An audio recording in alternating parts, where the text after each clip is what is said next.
Good evening. Welcome to the Selectmen's Meeting for July 10th, 2018. Roll call, please. Wayne Miller is present. Sulicio is present. Cindy will be joining us a little later. I'd like to call the meeting to order, and could we do the Pledge of Allegiance, please?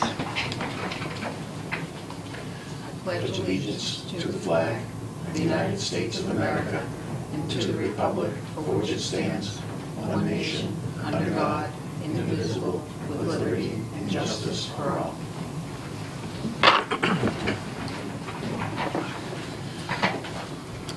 I would like to announce that the meeting is being tape recorded. Ask, is anybody else taping? No? Chairman's additions or deletions, I have none. Jim, no? 2.1, appointments under appointments and hearings. Barbara Tierney, Treasurer, regarding award of sale and execution of note documents. We're going to sign our lives away, right? Yep, it's that time. So what do you need from us? Some signatures, and then Kathy will need to certify. Jim, you need a motion? It would be, do you have a draft motion, Barb? I have the vote, yes. Yeah. It might be in your packet as well. Yep. I move that so just read this Yes. as written, okay.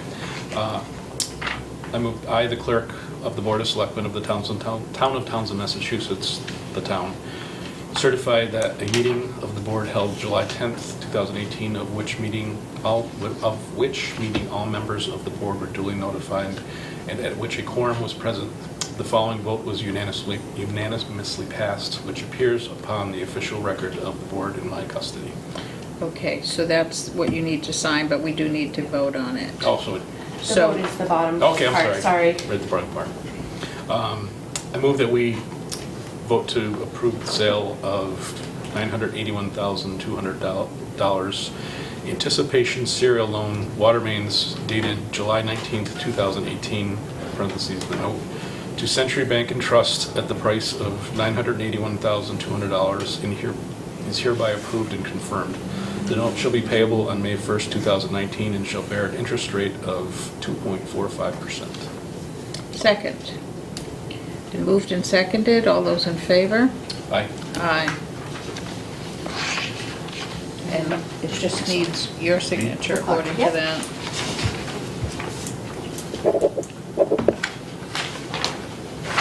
Thank you. And then these are the remainder of the documents. There's a green sticky. These are 3 copies of the same document that you both need to sign.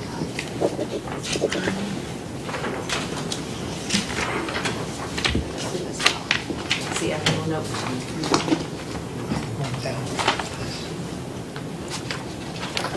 You watching us, Kathy? Yeah, I'm reading. Right here. For some Yes, yep.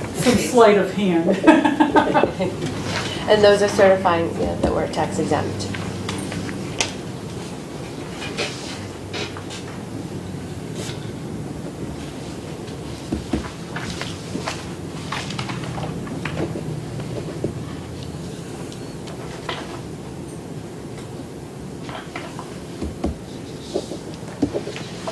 Is that it? And then Kathy, these are the 2 you need to certify right here. Sign right here. And this is the clerk. Okay. So, Dated today? Yes, please. I had Paul Rayfuse attend in case you had any questions, any more questions. Okay. Thank you. Coming. We're done? Painless? Yep. You make it painful. Thank you.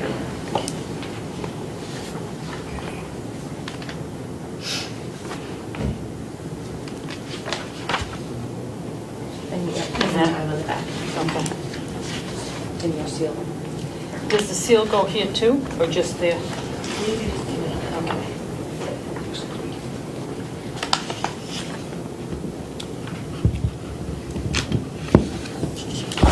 All right. There you go. Thank you very much. Thanks. Thank you. See you later. You're welcome.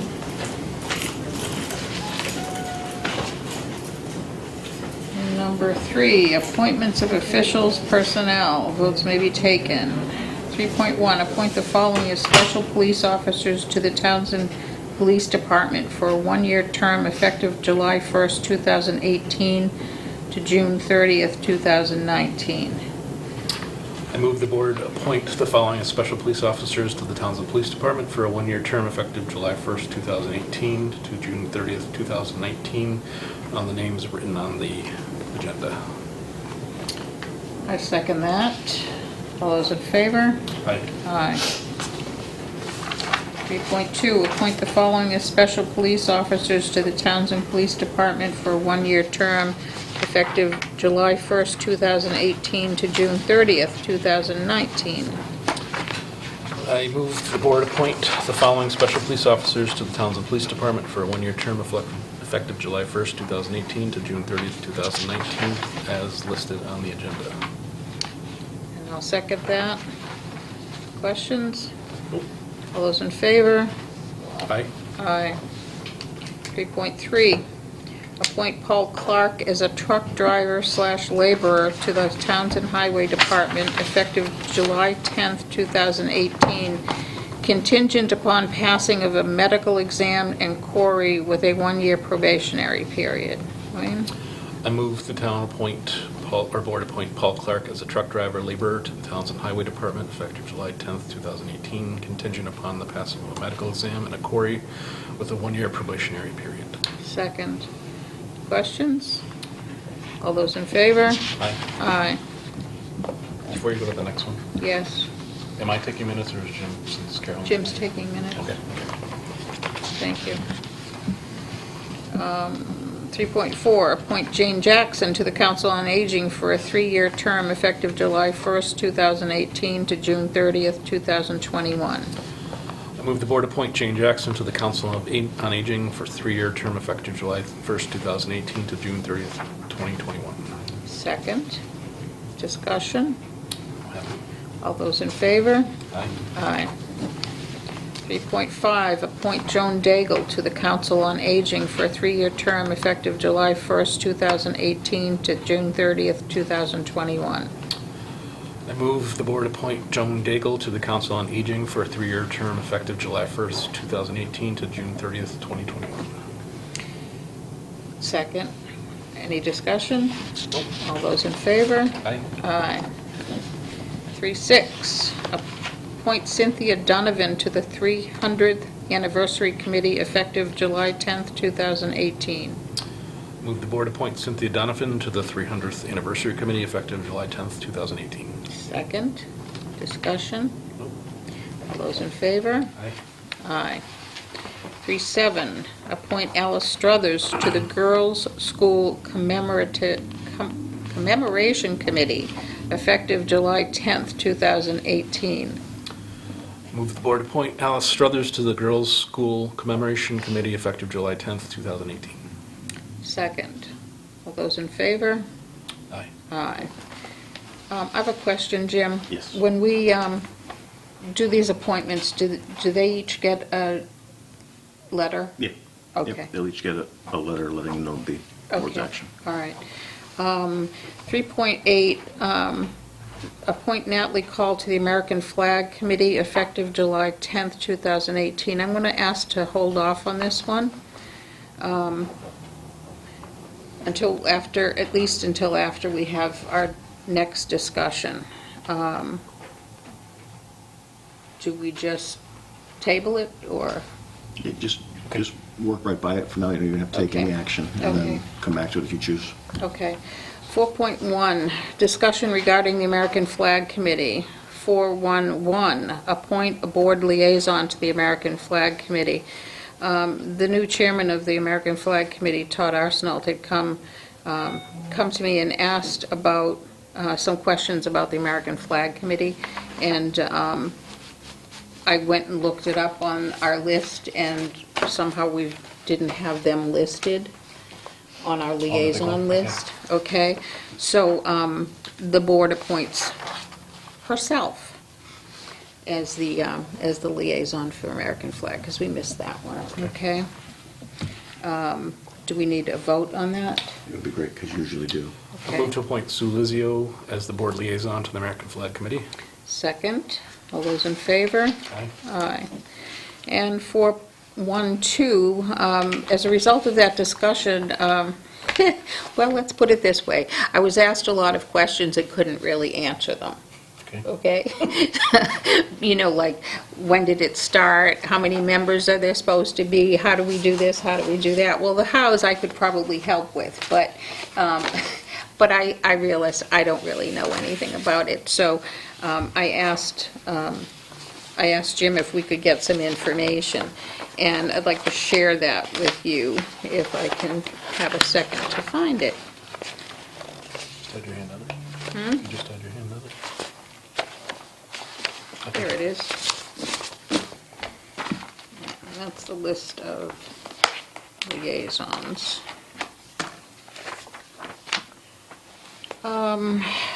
There is a Townsend American Committee flag policy that was written in 2017. I don't know who wrote it. It says draft on it. I did. You wrote it. Madam Chair, just briefly, I was asked to This is attend. the- I was asked to yeah. attend meetings of the Flag Committee last year to try to figure out how to make certain that the flags continue to be placed and removed in a timely fashion for a number of holidays throughout the year. This is a policy that was a result of probably 6 meetings. It was adopted by the Flag Committee unanimously, and subsequent to that, there were some changes suggested at a meeting of the Cemetery and Parks Commission where there's some cross-pollination with members of the Flag Committee, and some frustration ensued that had 2 members of the Flag Committee resign, and it's been hanging in limbo since. So this is something that was voted. That's a to-be but discussed kind of never thing. finalized, correct. Okay. So I appreciate you trying to help out with that. It seems like Todd is really anxious to put his arms around the whole thing and figure out exactly what they need. As it turns out, back in 1997, actually, I believe in the town books, we found in 96, a flag committee was formed, and that was in order to come out with a flag design for the Townsend flag, which is in the State House. And I believe, I don't remember who actually was on that one, but the next year, they started the American Flag Committee, and RLR, I'm going to read you the motion, move to authorize, nope, that's the wrong one. Okay. The very last page. RHD, move to appoint John Aho and Edith Wood to the Town Flag Committee to design a town flag, so that was the first one. And then at another selectmen meeting, appoint the following to the American Flag Committee per interest express, and it names 4 people. What we can't seem to find anywhere, couldn't find anywhere, was any description of what their charge was, how many members were to be on there, and what their term limits were. So I think our board needs to do that part and just clean that up, because every committee needs to have expiration dates for their appointments. And right now, 6 people are currently listed as being on the American Flag Committee. 6 is not a number we would normally choose, okay? I've gotten indications from Tubby Bushy that said there may be 1 or 2 people who don't want to continue. So we would really need to know that, and that's one of the reasons I wanted to pass over the appointment for tonight. If we were going to create a committee, it would probably be either 5 or 7. But right now, it's standing at 6, which, Well, my question to that is, Does it fall under us, or is it Parks and Cemeteries? No, the American Flag Committee is appointed by the selectmen. Okay, so the appointment is by the selectmen.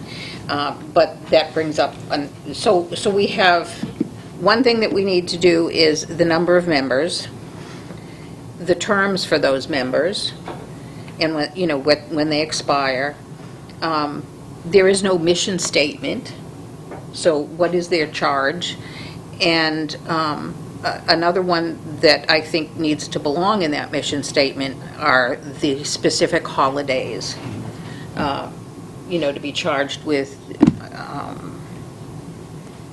flag display, the administration of the flags and the displaying of the flags for these particular holidays.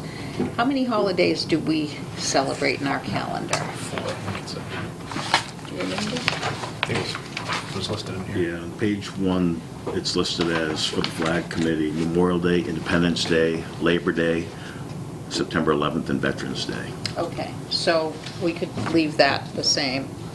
And it looks like, see, even to have that policy, I'm not sure policy is the right word for it, because we don't have a policy for other Right. boards, right? I mean, for other appointed committees.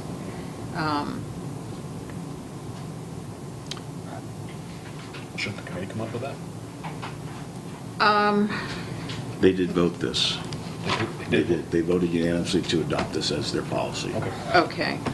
Okay. So if they need to change that, then we'll let them change that, right? Yep. Okay.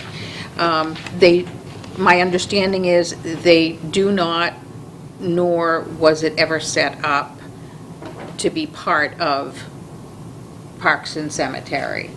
That is just something that happened in practice. Okay, and from what I know, Parks and Cemetery no longer wanted to continue to help do that. So really, it's all focused on the Flag Committee to figure it out. That's their charge, is how to implement the flag display, I guess is the best way to put it. Is that part of their goal? Goal of the Town of Townsend American Flag Committee for the display of flags is to ensure proper flag etiquette. That's a very good one. In the town center, while promoting patriotism in the community, the display of flags shall support the objectives of the town and present the town in a positive and professional manner. Purpose of this policy is to establish that the display of the flag of the United States of America is encouraged and approved for display in the town center, and to detail the means and methods by which flags are displayed in the town center. So it focuses on the American Flag Committee for doing that. I do have a question in terms of budget. They are not in the town budget because this was started by solely raising funds on their own, okay? And there's actually a copy of an old form from the last time maybe that they did it. It doesn't have a date on it. August of '97. It does? Yep. Yeah. Oh, wow, yeah. So that's a very old form. And I don't know when the last time they did this was, but one of the things that I'd like, maybe we can just connect Todd with Lori, Absolutely. okay? Could you facilitate that discussion? Just to make sure that the way that we're doing this is correct. I know, for example, that we don't typically take cash. That's not a good idea, okay? And it says payable to the American Flag Committee. I want to just make sure that the account is set up the way that it needs to be for Correct. 2018. You know, this was a long time ago that this happened, and let's get everything on the right path. I just think it's important that we oversee the mechanics of how it's done. the number of members is important because they need to know what's a quorum. They need to keep minutes, they need to follow the open meeting law. So, it's all of those little rules that maybe weren't necessary back in 1997 that have carried forward, and we just need to introduce what's happening.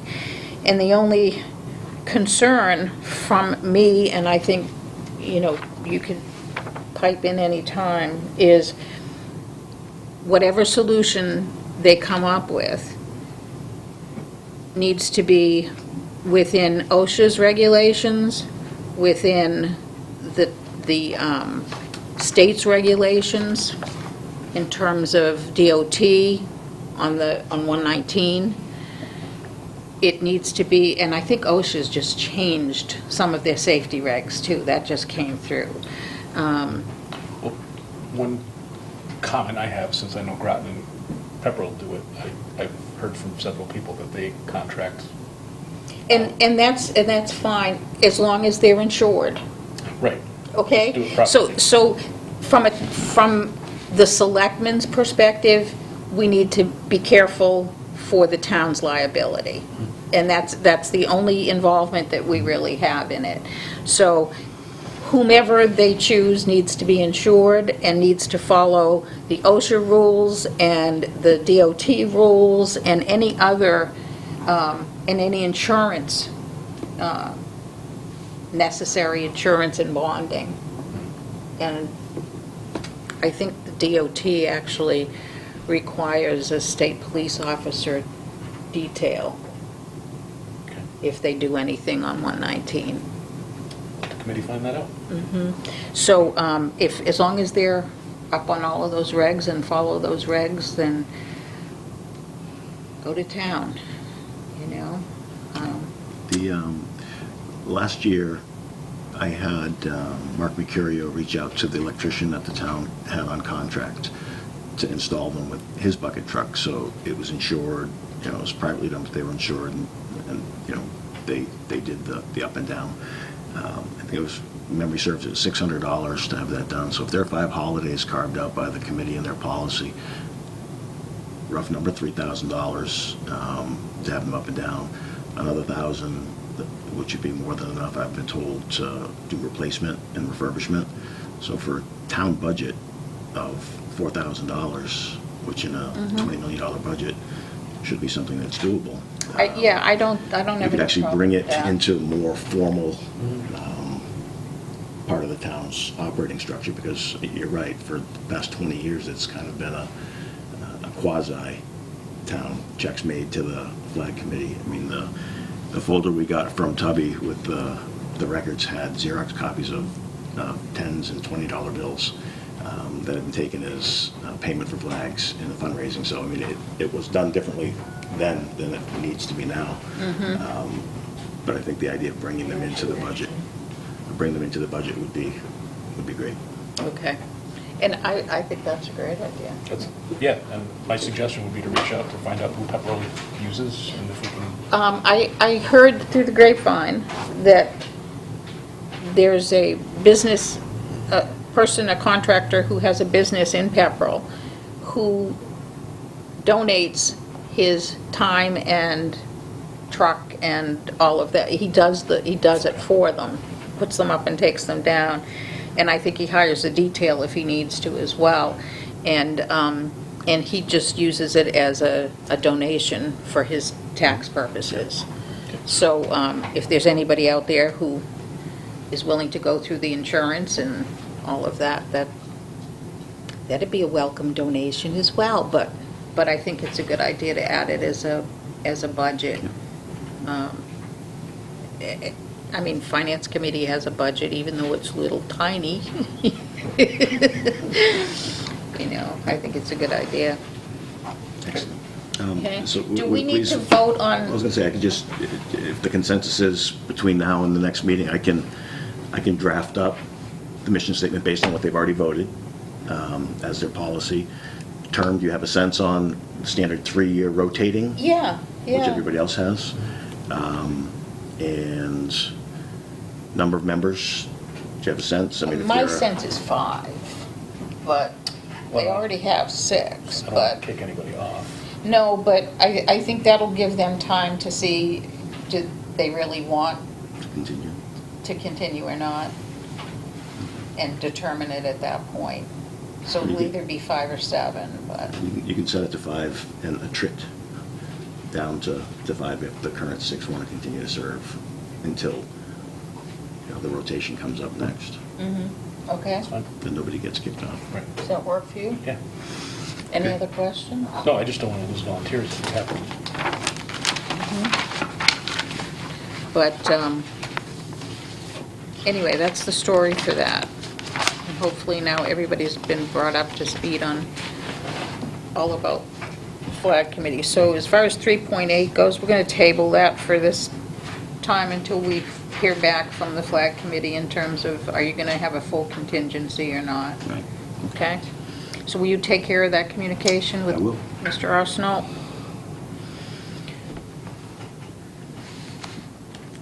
Do you need a vote to table that?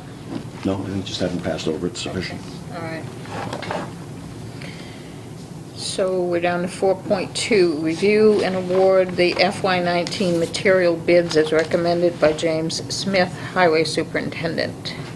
Madam Chair, in your packets, you should see in 4.2 the list of the material bid recommendations that came in from the public procurement. The bids were open on June 28th, and you'll see that for milling of existing road services, PJ Keating was the low bid at $187 in place. For wash sand for winter use, it was W.J. Graves Construction at $15.25 freight and board, and $22.25 delivered.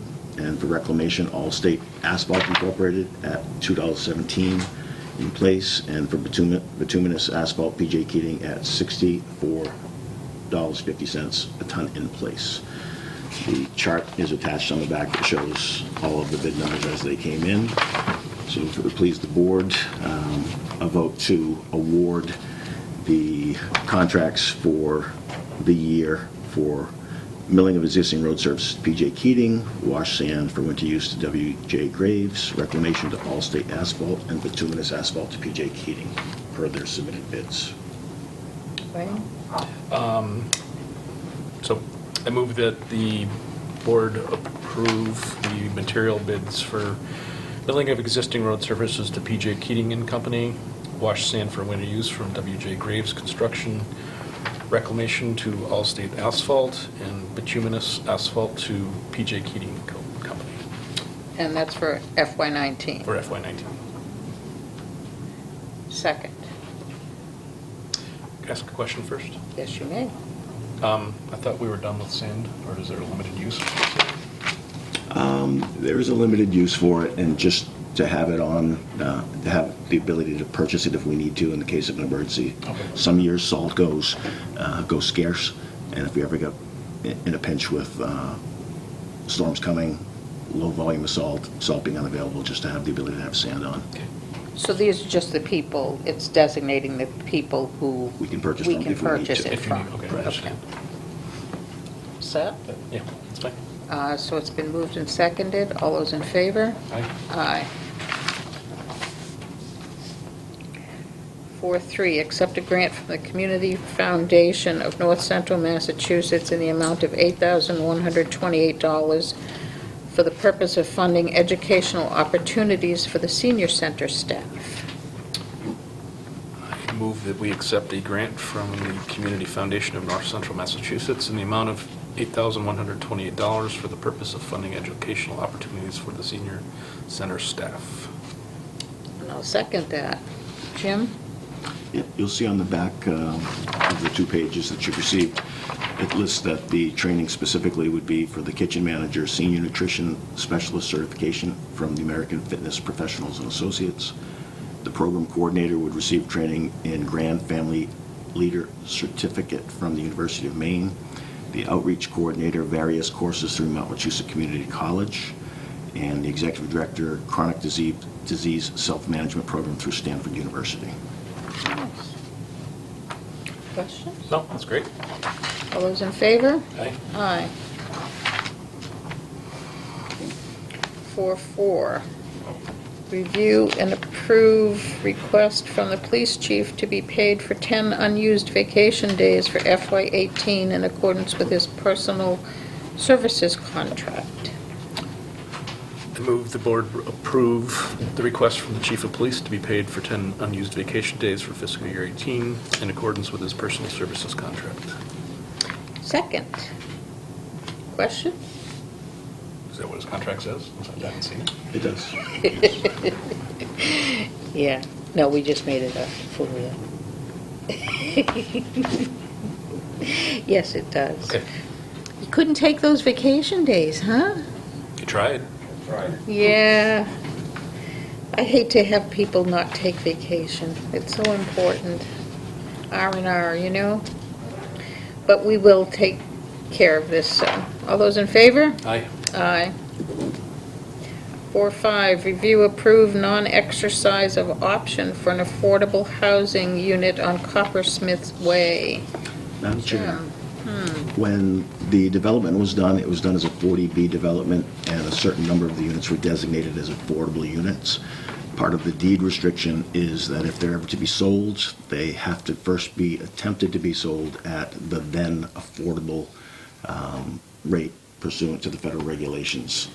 And if after attempting to make that sale at that affordable rate, they're not able to secure a buyer, they're then able to sell it at market rate. And any amount of money received in that sale above the affordable rate comes back to the town for housing purposes. You're, as the chief executive board of the community, allowed the opportunity to purchase the unit as the town at that affordable rate if you so choose. There's not a recommendation by anyone on staff that the town proper purchase the unit, but instead that the town waive its right of first refusal and allow the sale to go forward. If they're not able to sell it to an affordable buyer, again, any money above the $202,000 would come back to the town. And question on that, if it comes back to the town, you said for what purpose? Housing purposes. And what does that mean in terms of our budget? Where would that money go? It come in as a local receipt for housing purposes, so you could see an appropriation at town meeting from that fund for a designated purpose, whether it's for additional home ownership opportunities, or in some cases I've seen funds like this used to hold a first-time home buyers seminar, where you bring in first home buyers and you have people that are familiar either through the mortgage industry or from the state for affordable housing, put on a demonstration for people to help them get into an affordable market rate home. So any number of things it could be used for, but it has And to be who would be housing the related. administrator of that? You as the Board of Selectmen, unless and until it was dispersed to some other group or entity. Okay. Do you have any questions? No, I read this. It was very comprehensive, I thought. Okay. So. And we have a motion, right? I didn't To waive the right of first refusal for the purchase of the unit at 22 Coppersmith Way. I move that the board waive its option to purchase the affordable unit on 22 Coppersmith Way. Second. All those in favor? Aye. Aye. Okay, 4.6, review FY18 warrant article carryover requests. Did we get the fill-in information for these? Yeah, you should have. Is that this one? I don't know if it was in your. Where was it? That was Oh. attached. Dropped it off to Does that have the dollar values in it? him. No. Okay, she did bring something up, so I don't know if it's in your mailbox. But I have a Can you copy. take a peek, Yeah, I have a copy on my desk of it. Thank you.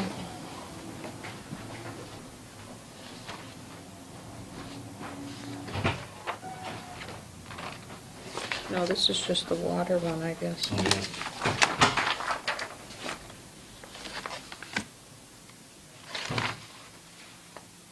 One of them had the dollar, and that was it too. Yes, yeah, that's why I asked for it, because I saw that Cemetery and Parks had one, but the others didn't.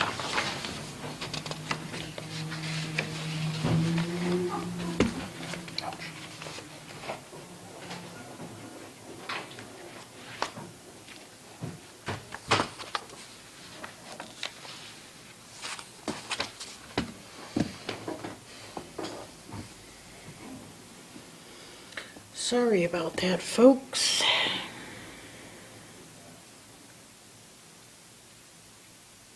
I just think it's important that we know how much money matters.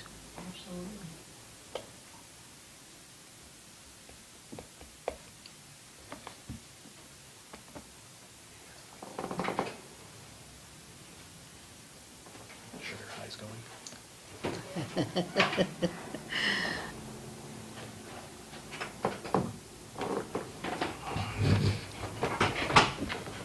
Sunday's hitting. Oh.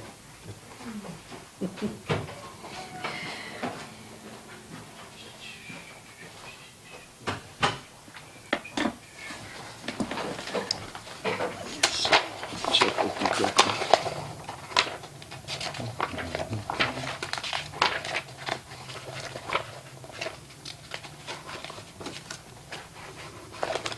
I mean, you can read them off to us if you want. I make copies for you, Chippy.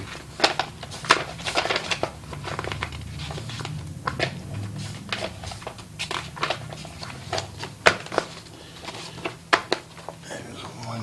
She just wrote them in on the edge. Okay, that's fine. Thank you.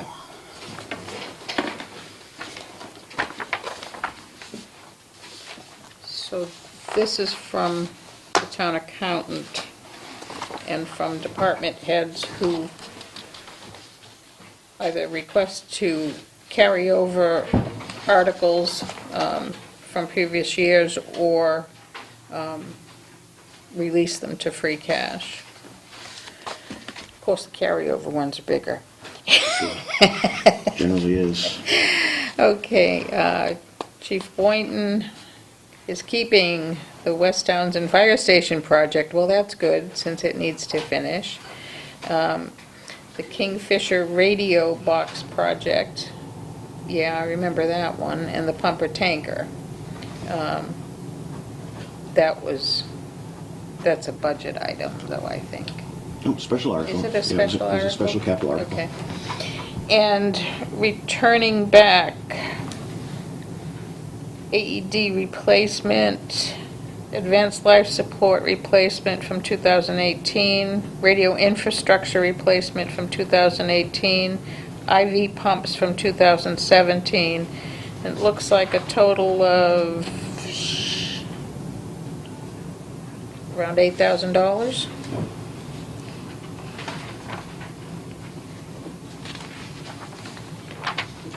And water commissioners is asking for their articles from FY 18 and 19 to carry forward. Articles, looks like 2006. 16, There's a 2006 in there as well. I don't understand that. Storage tank maintenance fund. Well, maintenance fund maybe makes sense, if it's continuing to be a maintenance fund. Why wouldn't that be just like an expense, though? Should be. If it's an ongoing annual, it would normally show as an expense in the budget. So that might be something to say, come fall town meeting, switch that into an expense account? Or at least get some Ask them. advice from Sure. the town accountant, please? Sure.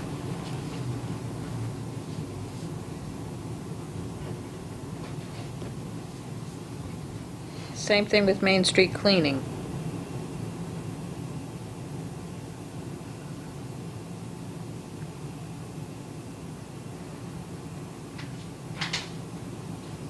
Yeah, you've got a variety from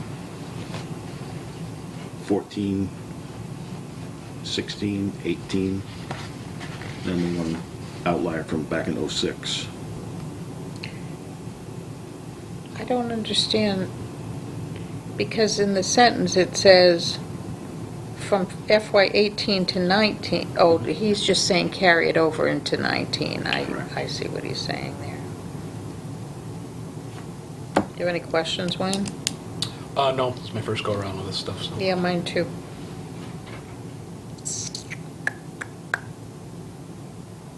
And just for clarity, any of these that were to be recommended to be closed would go to the water department's retained Yes, earnings, their right. equivalent of free Right. cash, not to the Right. general fund. I just would urge them to work with the town accountant on some of these look like they're expense accounts or should be expense accounts, once they're started up, but there may be stuff we don't know. Board of Assessors is asking to carry forward a balance of $75.60, and I thought there was a note on that one. It's for That's their, the outside consultant they use to do rebalance. which they have to do anyway. Yep. And $25,000 for the common sidewalks. That was what was appropriated and not used yet. Correct. I did just get an email from the Cemetery and Park Superintendent, Mr. Raposa, today saying that they opened the only bid they received and it came in at $71,600. That sounds a little bit more realistic. So they're looking to carry this forward, and in the fall, the expectation would be to either have an article to increase the funding to do the project, or if that were to fail, to then release the 25 and Just from the continue. common? Yeah. Oh, I did hear about that one. Yeah, so they had an estimate of 25, but Yeah. it doesn't sound like it was a, No, I know Yeah. the gentleman. yeah, so, good, well, we'll keep that in the bank for now. Chief Bailey, special articles, he's asking to keep $15,000 for the body armor and capital budget radio R Radio repairs, replacement. repairs. Should that be an expense? No, it's a repair and replace. Oh, So okay. They're capital. And it doesn't say what year that is. Yeah, 15. Oh, there it is. Okay, I see it. And to return to free cash, 20, just over $21,000. To clean up some other old articles. The largest 19,000 excess on the painting of the building, which is a big thing. Yes, it's very good. They were able to get that a lot less money than we thought. And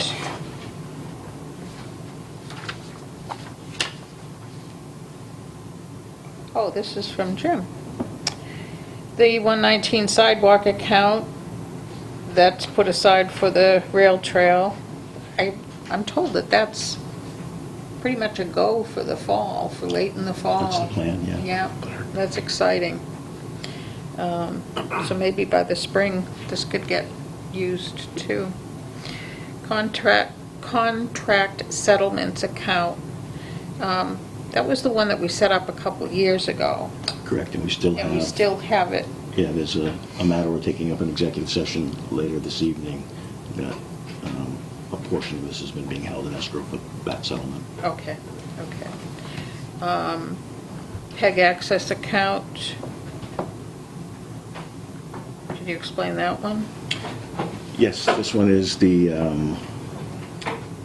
annual amount we get in for capital upgrades, and there's, within the next couple of months, you should be seeing some of the capital work being done in this room with fixed cameras that can actually face forward, others that'll be mounted on the wall here that'll face the audience, so if somebody's speaking from the audience, bring it a little more up to speed with what we would see in other communities. Questions on those, Wayne? 4 is copy of printer account. And that's just something that hasn't been purchased yet. Yeah, that's actually been ordered, but I did have a question about that. I talked a little bit about them. There are programs now you can essentially lease printers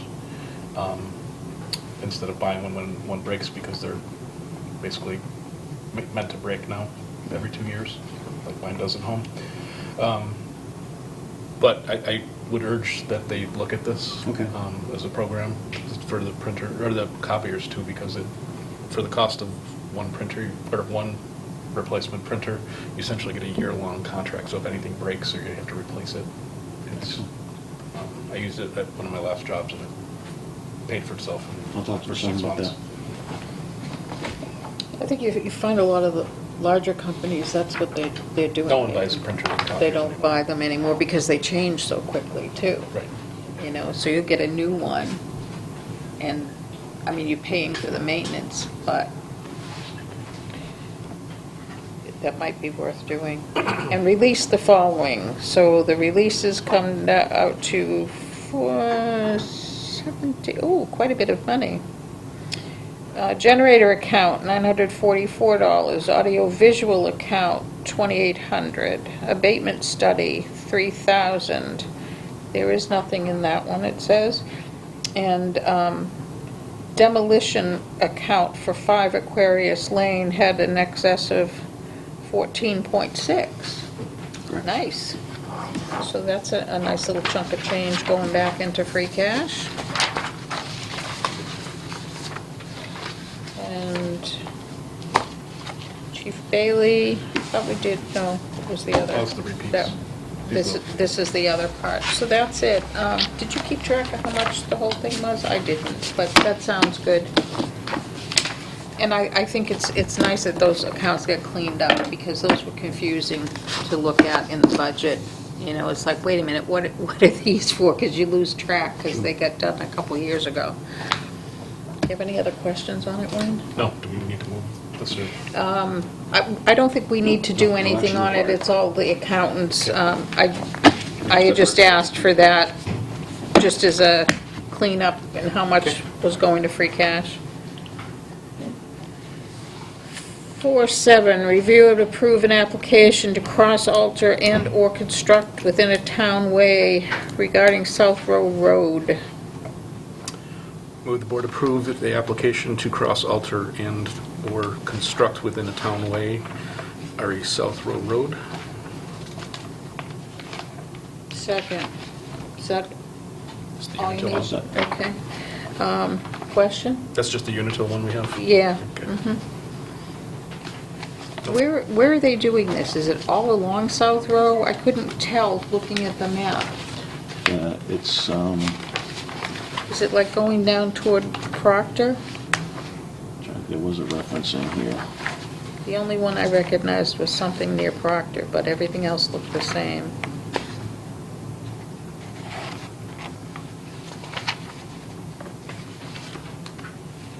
And they've got, in the sketch, they've got notification marks on the road at, Oh. so it's PDE 19 and PDE Emery Road. 18. Oh, that's what I was looking Yeah. for. Oh, okay. Emery Road. All right, gotcha. Now I know where I am. Thank you. Did we vote? No. All those in favor? Correct. Aye. Okay, old business, policies. 511, Board of Selectmen operating policy, amending the agenda section. Hey, just in time. Good evening. Sorry I'm late, everybody. It's okay. Madam Chair, this is the one that we've had now for first readings. This will be the second reading. It would be appropriate if it's your wish to adopt it. It's just amending the 16.8 of the board's policies and procedures, specifically agenda procedures, by clarifying that the agenda is set by the chair in consultation with the town administrator, whereas it had been written in the inverse prior. And are our days correct in here according to what we talked about? Yes. Okay. Give Cindy a minute. Did you have any questions on these? No, we've talked about it before, so. Okay. We're on section 5.1. 511. Do you have agenda? I just opened my packet. Yeah. Probably the second. Yeah, it's this one here. That's executive That's stuff. executive. So 5.1. Operating, oh. I don't know if the copies are in here. I know I have them in Yeah. my car. Are they all in here? Yep. Okay.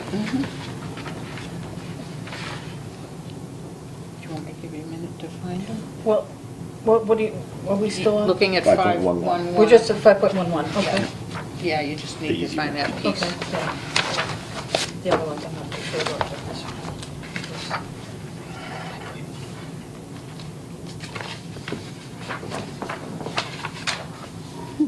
Score's pretty deep, let's see. I missed a lot, I see. We gave some money back, we're getting money back into free cash from some of the stuff that we just. Oh, yeah, well, I have to watch the video to see. Get what I back missed. up. Okay. So Oh, it's this the is ju- 16, that agenda 18, business, second, yeah. yes, second reading of, just a minor change in the wording in that. That's not that important. Okay, can I get a motion? I move that we accept the amended agenda section 1618. Second. Been moved and seconded, any other discussion? All those in favor? Aye. Aye. 512, Board of Selectmen Liaison Roles Policy. Jim? Madam Chair, this is an attempt to codify what the liaisons do. Assignments, who they're made by, any temporary assignments that might be necessary, what the expectation is, and conversely, what the expectation shouldn't be. Participation, and making it clear that the liaison doesn't represent the board. The liaison is to liaise, to bring information back and forth between the two groups, but not to sit as the board when attending the other department or board's meeting. Did you guys get a chance to look at this? Yep. I did. Did this come from, is it Chelmsford? Somebody had... It's one of the, it's a combination of a couple different ones. Okay. But the I bulk of remember it, I seeing think, reading Chelmsford somewhere else and saying, oh, that when I was reading this, it looked like, yeah. theirs is longer, but my only concern is just over, because we haven't had something like this at all. And it's been, which isn't necessarily a bad thing, but been on the liaison having like an as-needed basis kind of job, to not necessarily have, you have to do this and you're responsible for that. And my only concern was Regulating and restriction. over-regulating or over-assigning, where you just, I mean, different boards, since I've been on, have been very different about, well, one, their needs, and and how they utilize the liaison, I think, or what they, I mean, sometimes there might not be understanding, I don't know. Sometimes it might be the selectmen that don't understand it, but the key, because the way we're so set up that, if I can use this language, it's just not necessarily appropriate, but a strong town administrator, like we have, the town administrator is the key administrator for most of the issues that come up, and that many of the problems that I've been addressed on from different boards it's been, well, that's something that Jim needs to do. That's something that Jim can help you with. Have you talked to Jim? No. Because there's things that even the board isn't going to do without having, you would be the one to do whatever the work, I mean, there's nothing that's really big that I'm thinking about, but I'm just concerned of just over assigning work. To whom, to us? To the selectmen that are functioning as liaison. I think that misreading or like, just this one, I'm sorry if I'm just being picky about this one statement. Where? However, regular updates to the full board are expected. And so I'm just thinking that somebody can read that and say, regular updates on all the liaison, like we have to check in with the board, everybody, even though there's nothing going on, but you got to just keep, okay, we got to give regular updates, so we're going to be constantly looking for something to do. When we really don't want to be micromanaging, we really don't want to, I don't necessarily, some of the departments might not want to talk to at all. I got nothing, they got nothing, I got nothing. If there's nothing going on, like some of the departments are, I don't have a clue what, we're not experts in their areas, and we don't necessarily have to give an update to the Board of Selectmen on something that none of us understand anyway, or that we're not involved in regulating what they do. I put this into practice since we got this last week, because I met with the police chief, and we went through, nice tour of the department, showed me what they do, how they do things. It was a great educational thing for me, because now I know when they come to us with warrant articles and budgetary questions, I know what they're talking about before we vote on it, so I have some level of education to it. We had that exact discussion that I'm not going to meet with them every week. I did the same thing with the police chief. I met with him back in April when I was elected. Haven't talked to him since. I told him if you need something or need to talk to me about it, you have my number, my email, call me. And I said the same thing with the police chief. He was asking about agenda items. I'm like, you can put anything on the agenda you want through Jim. So I don't need to know that you're doing that. So don't change what you're doing, but just know that I'm your liaison. If you have stuff you want to discuss, whether it should be something we put on the agenda, then go ahead. I mean, I think you're right in a way, Cindy, because I think some boards or committees might need more help at times than others. So I don't look at it as a requirement. I think that the regular updates to the full board being expected, expected simply are if there's anything to talk about, okay? So, for example, I have a report tonight because I have things to share with you.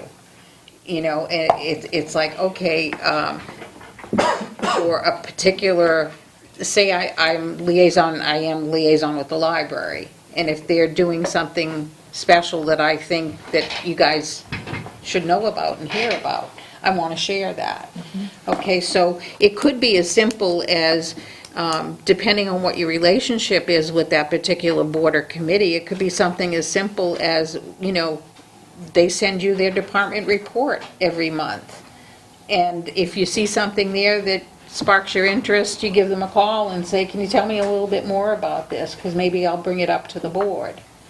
So I think it's meant more as communication. I know what it's meant, maybe it's meant and what works, but like regular updates means on some kind of, without necessarily even making a schedule, it's like regular updates, like, okay, I'm going to use like the ZBA. I'm not going to get involved with this, the other than knowing what they do. I'm not necessarily, I don't need, if giving me an update on who's appealing their zoning decision is not something that, they're not getting into, I'm just No, going to use this as that's an right. example. So I'm just thinking that maybe saying something other than regular updates are expected, just to say that, like, that as-needed piece can be How would you like to word it? well, it's almost, if we just deleted that sentence, Okay. and it said, it is especially important to keep board colleagues informed of critical issues.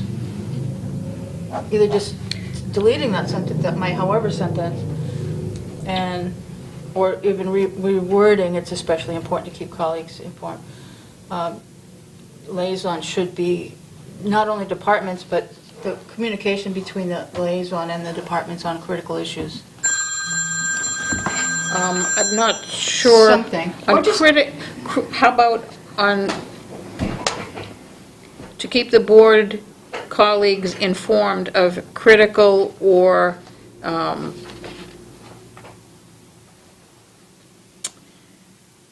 issues of interest, or do you know what I mean? Informational. Yeah, because critical, yes, but also, The purpose of the liaison is to keep the lines of communication open Exactly. between the board and departments. And I think that's the critical part. not- critical issues or areas of, areas of interest. How's that?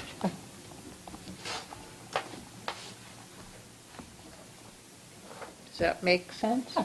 Okay. Does that make sense? Fine with it. Yeah, I mean, I'll be honest with you, we each have significant lists, and there is not going to be an enormous amount of time, Are you asking, are we on, I am just asking a question. Basically, I think these committees that, like planning board or board of health, They probably are only want to see you when it's necessary. See, I don't think they want you to come to every meeting, but I think that if they have a question, they'd like you to come in. I don't think they want you there all the time. So they just need to know who we are. No, I was just, just that when we put something in that regular updates to the full board are expected, that implies. It makes if it there's sound some- like we have to We have do to it do on an a update regular up to basis. all our liaison duty at some I type of think that's regular worded basis. wrong because It's they don't want to see you unless they. No, I know, and, yeah, and vice versa. Right, exactly. Is everything else looking okay? So, can we get a motion on this? I move that the board adopt the liaison role policy as amended. Second. This is the first reading? This is the first. This is the first reading, okay, so this comes back to us for a final vote Approve as a to first approve reading. it, okay? Approve this first reading. Okay, with the change. And the With change, just to be changes. clear, is after critical issues and other areas of interest. Yes, okay. So I got a motion, did I get a second? Second, I did second. Okay, Second sorry, I is didn't something. hear you. All those in favor? Aye. Aye. 513, public comment. Is this our first reading? No. No, that's right, it's You had not. it, the one That's right. open issue still is beginning or end, Yes. or both. Okay, can we deal with that first? How does my board feel about beginning or end? Beginning. Oh, It's basically the first bullet, the blank there, I think the end. Sorry. which is where we were at the last reading. Yeah, I'm actually thinking beginning, and the reason I am is,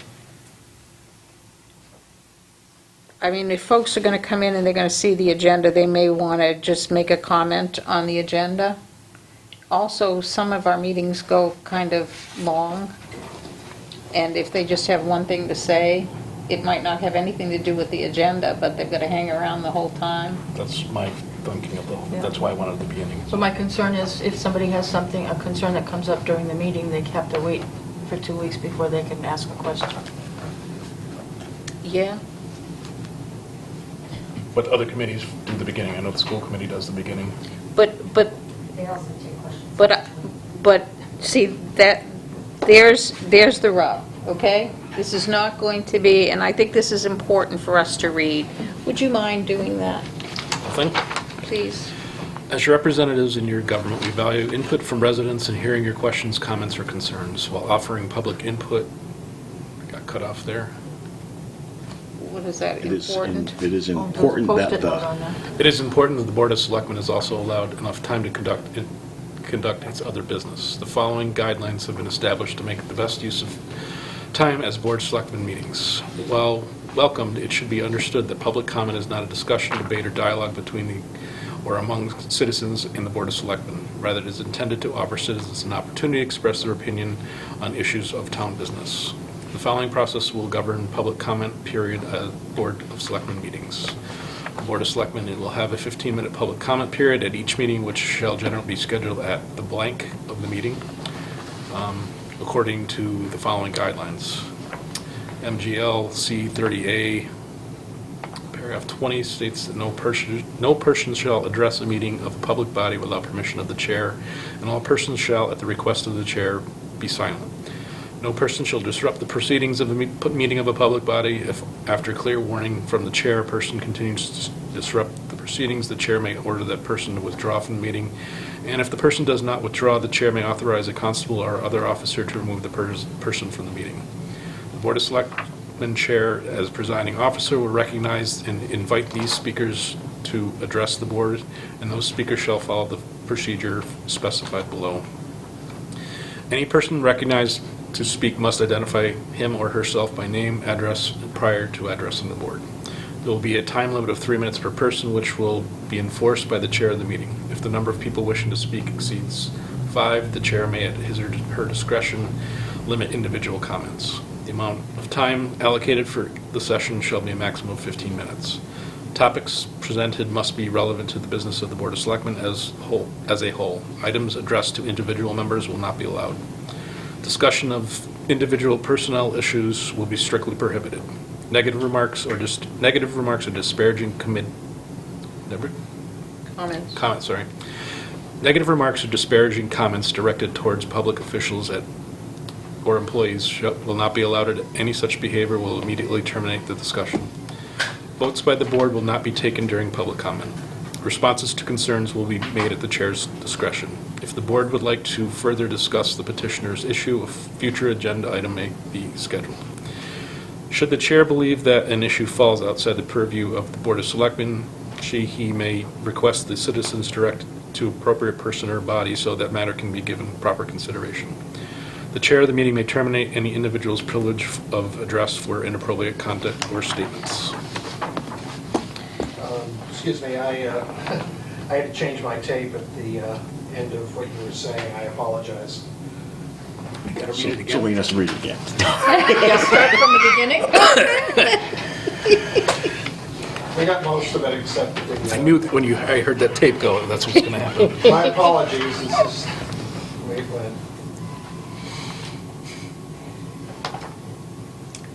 Okay, we're rolling again. My apologies. Do you want to read the last section? I'll reread the last section as we get Thank you. slightly cut off. Any person recognized to speak must identify him or herself by name and address prior to addressing the board. There'll be a time limit of 3 minutes per person, which will be enforced by the chair of the meeting. If the number of people wishing to speak exceeds 5, the chair may, at his or her discretion, limit individual comments.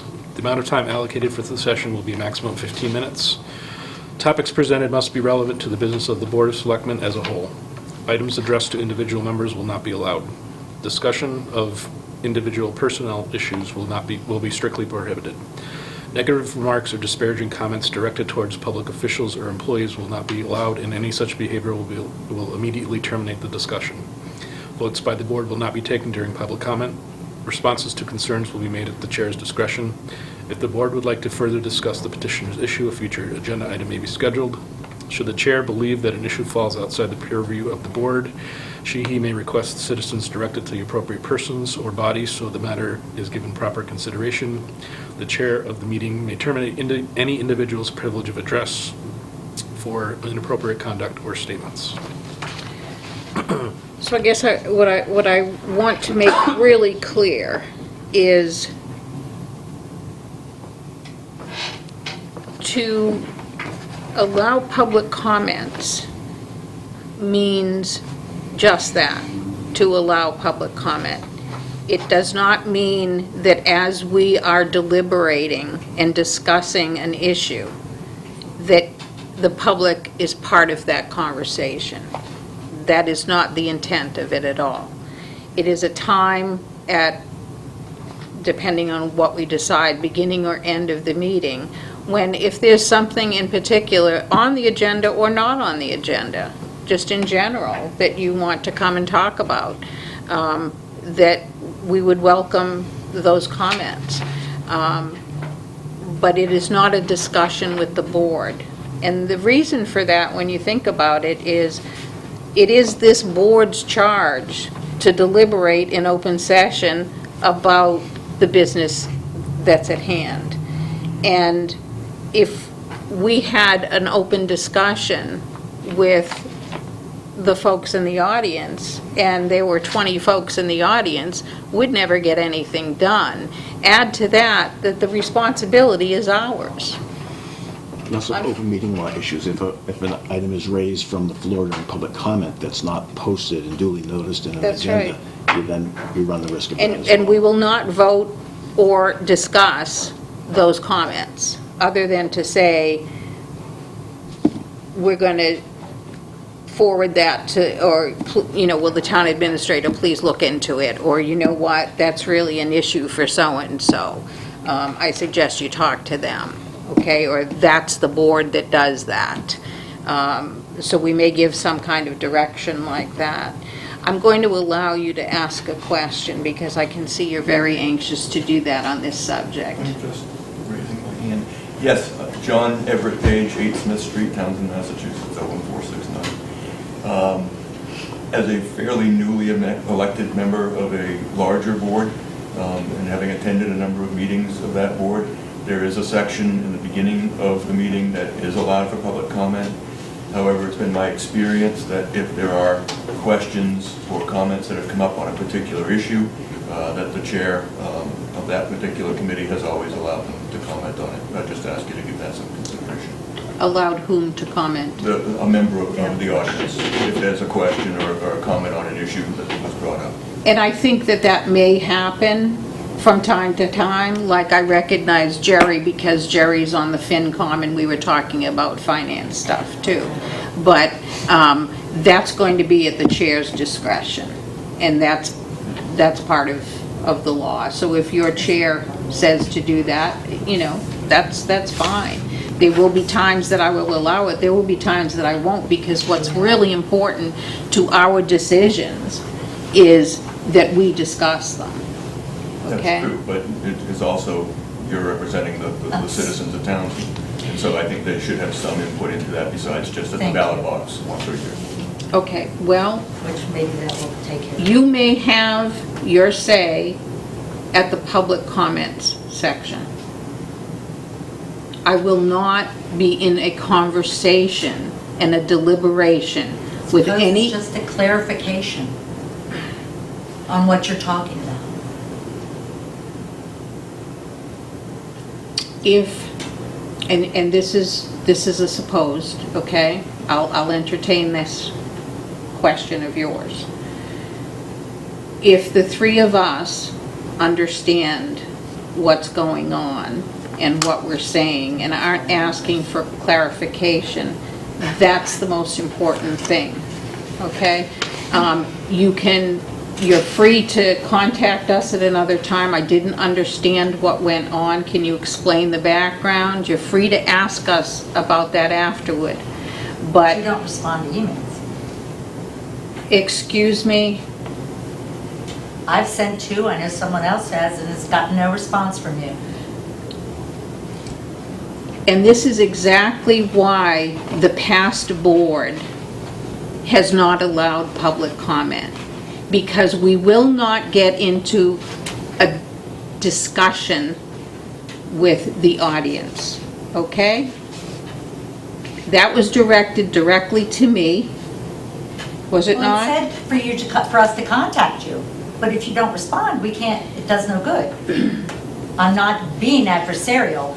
I don't know why your back is up about it. I just want to make a statement that for myself as a Board of Conversation. as a Board of Selectmen member, and just as an individual member, okay? My policy is to respond to correspondence that I get within an appropriate time. And I am not going to always respond the next day, because to tell you the truth, I have a life and it goes beyond here. So if I get an email a day or two before we're having a meeting, I may not comment on it. I will answer it, but not necessarily immediately. So I'm hesitant at this point to institute a public comment, because I'm not convinced that the public understands what we're trying to do here. Because she's still doing this on me. Don't worry, you can institute it, I won't be here anymore, because it's clear you don't want any public participation. How do you feel about this, Wayne? I think it's important we have something like this. I would like to make a motion that we do not institute a public comment period at this time.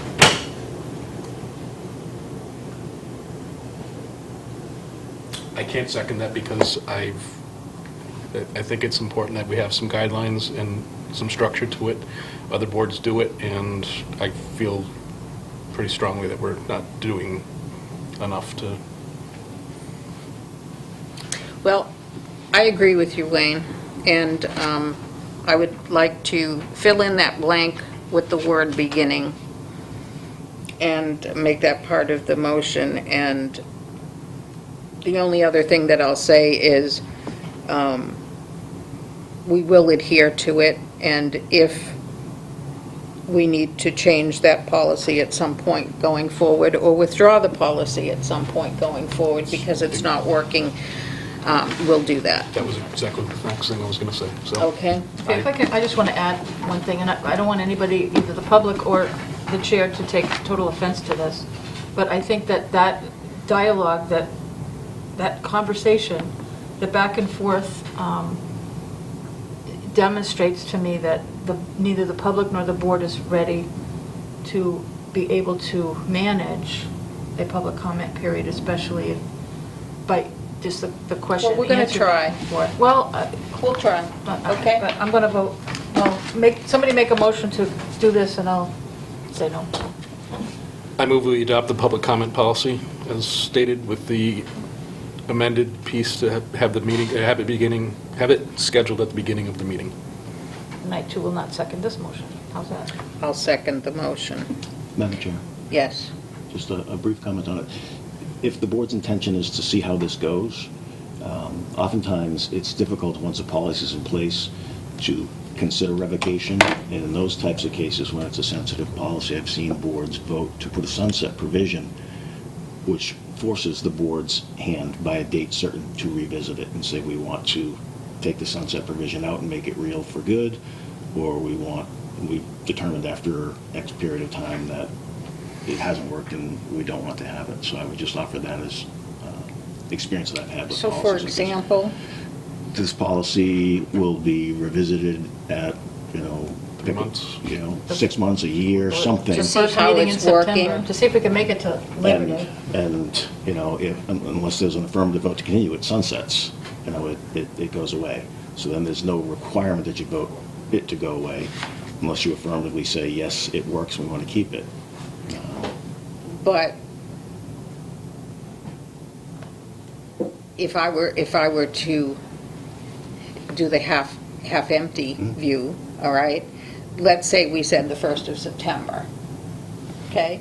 And come the middle of August, it's not working.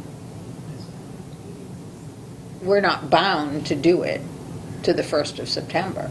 No, you're never bound. That's my point. But you'd have to because- revoke it. Because, well, the point is that the chair has the ability to say, no, you know what, we're going to not do the public comment.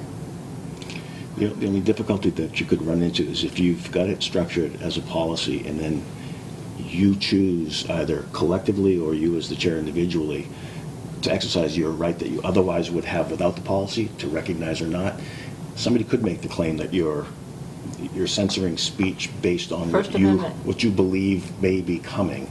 It just gets a little dicey. So once you have, absent a policy, it's all you under the open meeting law. Once you have a policy, you still have the discretion you built into the policy, but some of that's been given away because you now have a formal policy of the full board that says it's allowed under these terms.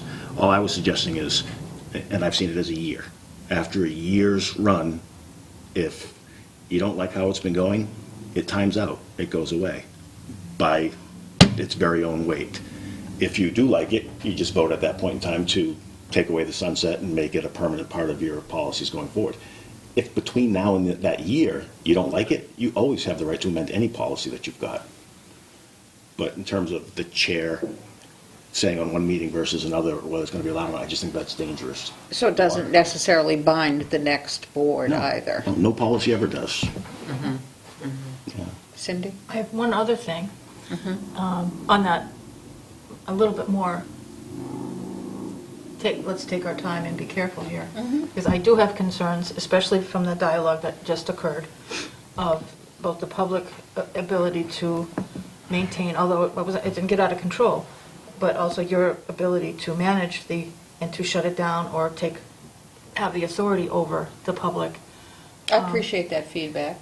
And that's I fine. don't mean to give you, No, be offensive. no, you're But I good. think I'm concerned. I just watched something that you That's let good. it go, and it, but that being said, if we write it,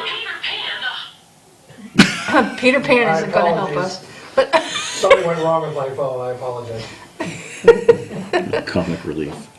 Needed that. But we did. It was like I lost my train of thought. No.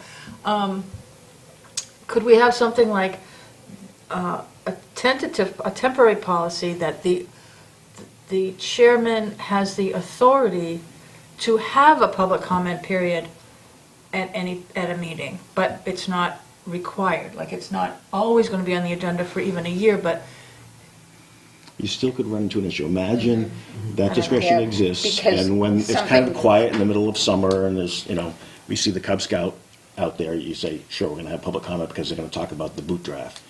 But then there's a hairy issue going on in the community, and you decide, we're not gonna have it this week. okay, Yeah. well, if we leave it the way it is right now, we don't have a public comment period, but we do let the public speak. Even the last board did that, not with everybody, Right.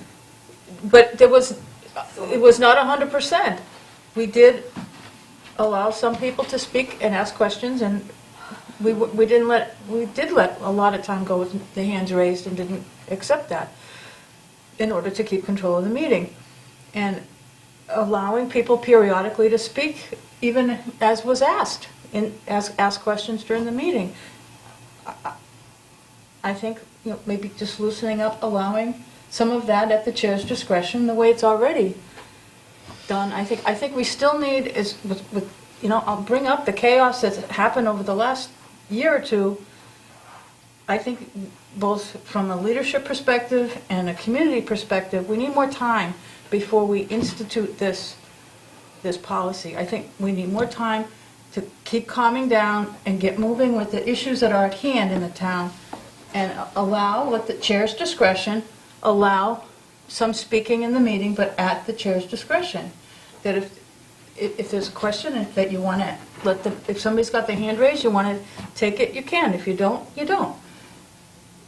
Well, I think you still have that ability with this. I mean, Right, the but thing once to you have this, remember, the thing to remember is, at least we're saying, during this time, you as a voter have the right to come and give input, feedback, whatever it is, okay? Within the rules, all right? You can't talk about people, and, it needs to be respectful and professional. And I'd like to give our community the benefit of the doubt about that I believe most people in our community are respectful and truly do want to give input or information or have questions. And I don't want to throw the baby away with the bathwater. And I'll use an example that's happened to me a couple of times now, is that, I've been asked a question of a particular topic, and it's either something I can discuss or not, so it's the first thing I ask myself. If it is a concern, I would recommend that they come to this period instead of sending them to Jim for every question. Like, for instance, the baseball fields. I had one of the residents that was here at the open meeting that had a question as to where that stood. I didn't have an answer for that. They could ask that question, and during Jim's updates, he could add the status of that. So I think that's important. I think it's something we should try. I feel pretty strongly about that. I'm willing to try it. I'm willing to say that I'm wrong, but I'm willing to try it more. Because I really do believe the glass is half full. So if the discussion is done, are we going to, what's your thought on the sunset thing? To make it a policy for a year? I think that's fair. So is that part of your motion? I amend my motion to add what do we call it? Sunset provision. Add a sunset provision of 1 year from today's date. And I'll second that. So all those in favor? Aye. Aye. No.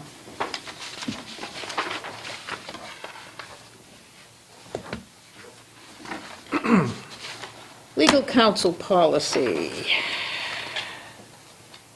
There's a little note here that says without SL's additions. Yep, the first policy version is the one that was before the board when it last took up the issue of an amended legal counsel policy. The next one that has the sticky that says Oh, okay. SL's additions has the additional language that you brought forth at the board's last meeting.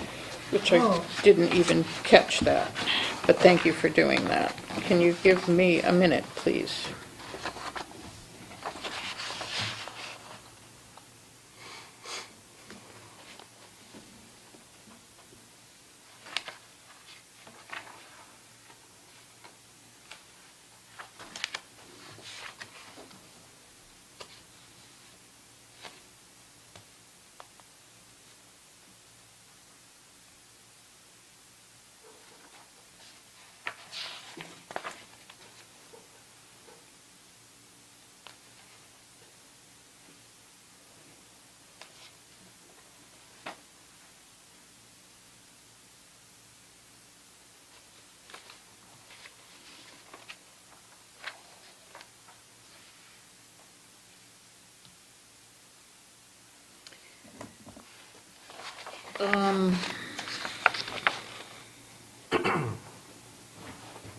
Where are you guys at with this?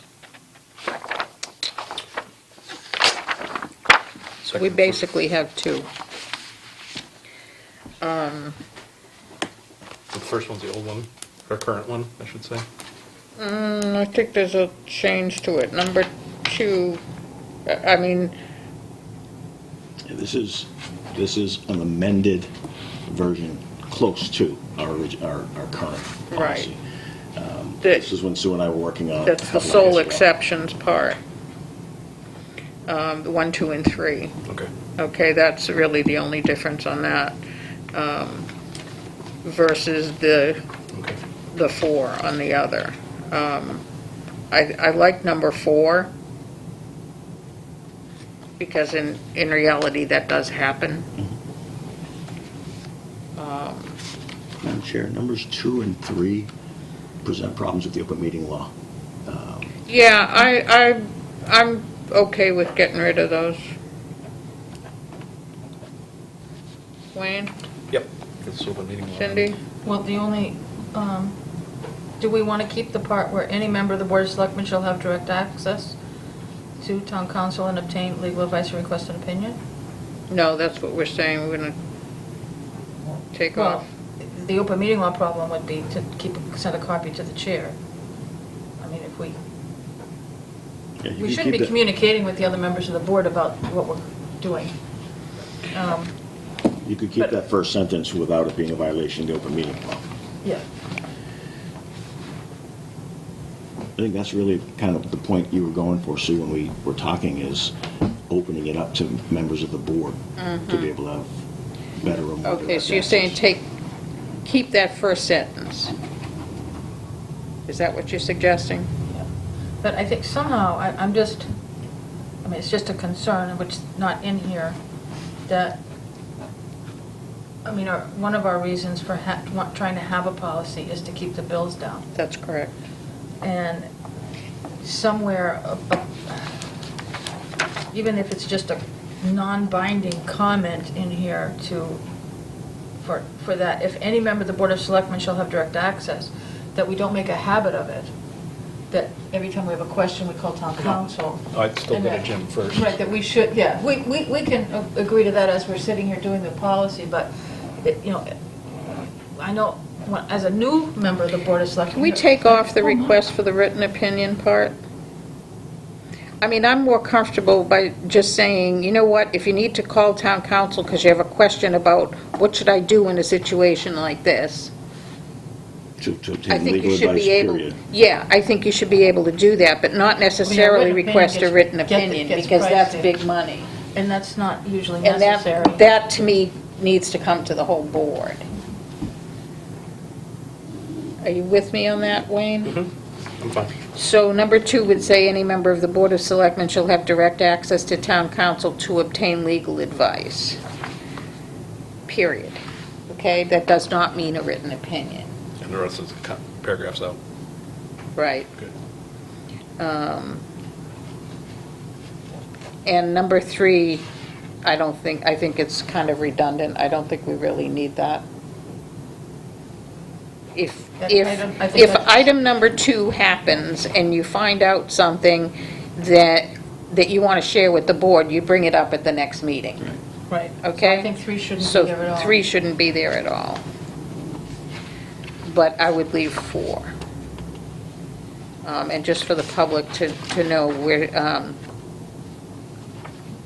sole exceptions to the rule of basically going to the town administrator for a request to contact town council, right? The sole exceptions are the Board of Selectmen, and are as follows. The chair of the Board of Selectmen or the Board of Selectmen, through a majority vote, shall have direct access to request town council to attend a meeting of the board. Number 2, any member of the Board of Selectmen shall have direct access to town council to obtain legal advice. And number 3, it would be, all members of the Board of Selectmen requesting ethics opinions or conflict of interest law shall have direct access to town council. They do not need to copy the chair of the Board of Selectmen on such inquiries, and town council shall respond to the member directly without copies to the other members of the board. Because that's a personal thing. But it's authorized too. I just want to take a minute to look at the actual request. This is the same too, correct? The form hasn't changed now. Okay.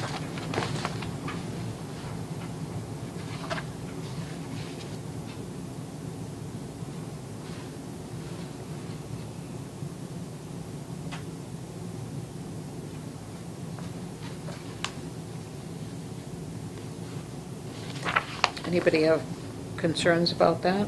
The only question I have is, which is not mentioned in here, that members of the Board of Selectmen can contact town council without filling out a request form.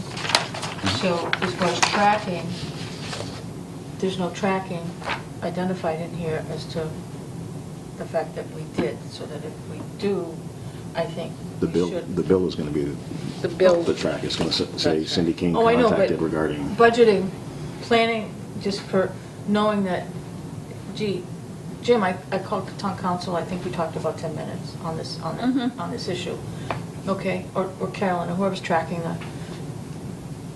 that item on our budget, rather than, oh, we got a bill. Cindy and Wayne, they called the town council like 3 times this month.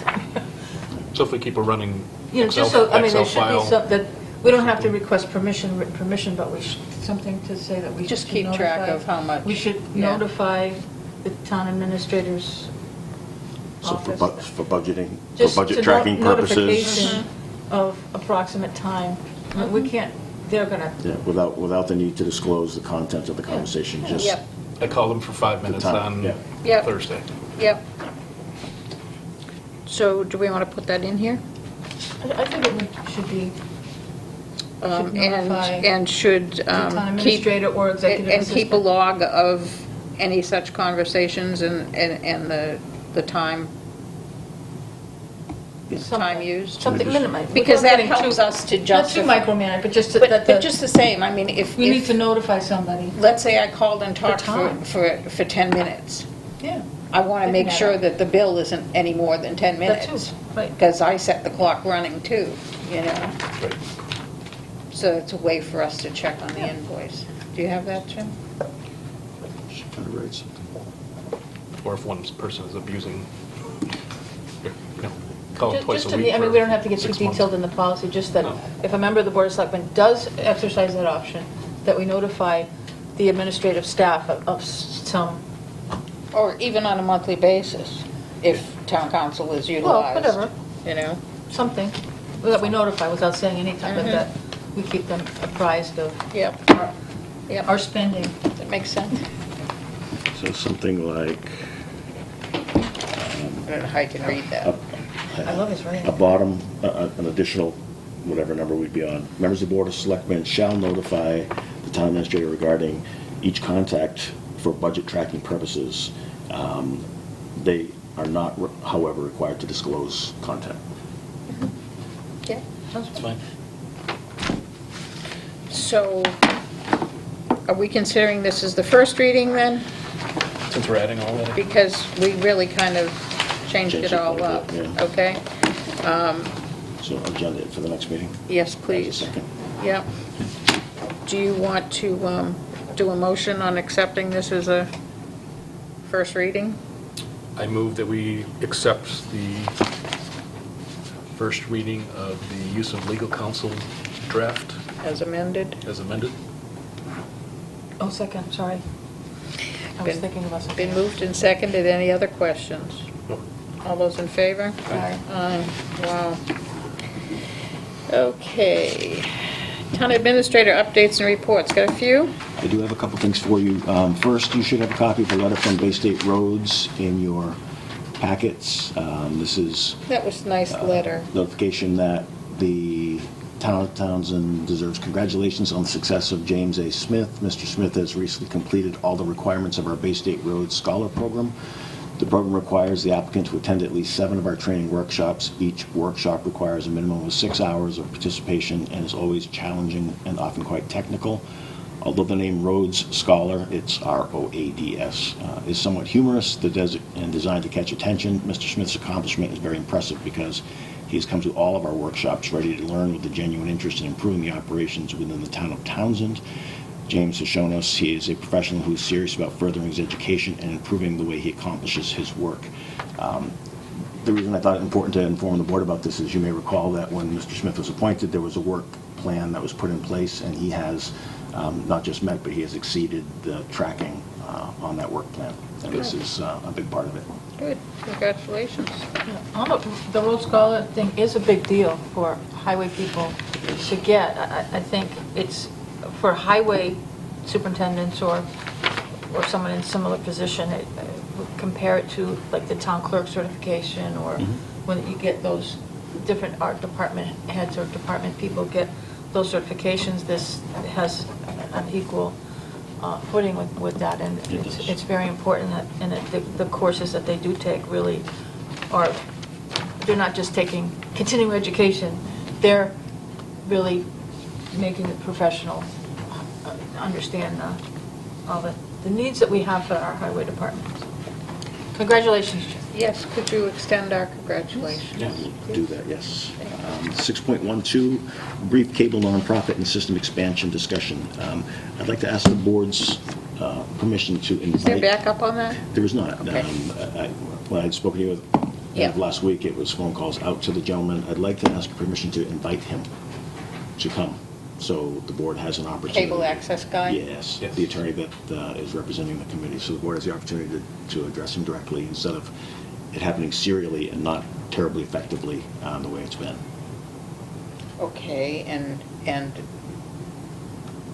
what kind of a discussion do you anticipate would happen? What I would anticipate is trying to schedule him for the late afternoon of an evening that the board is scheduled to meet first with the Cable Advisory Committee to update the Cable Advisory Committee, so we're following appropriate protocol in working through them.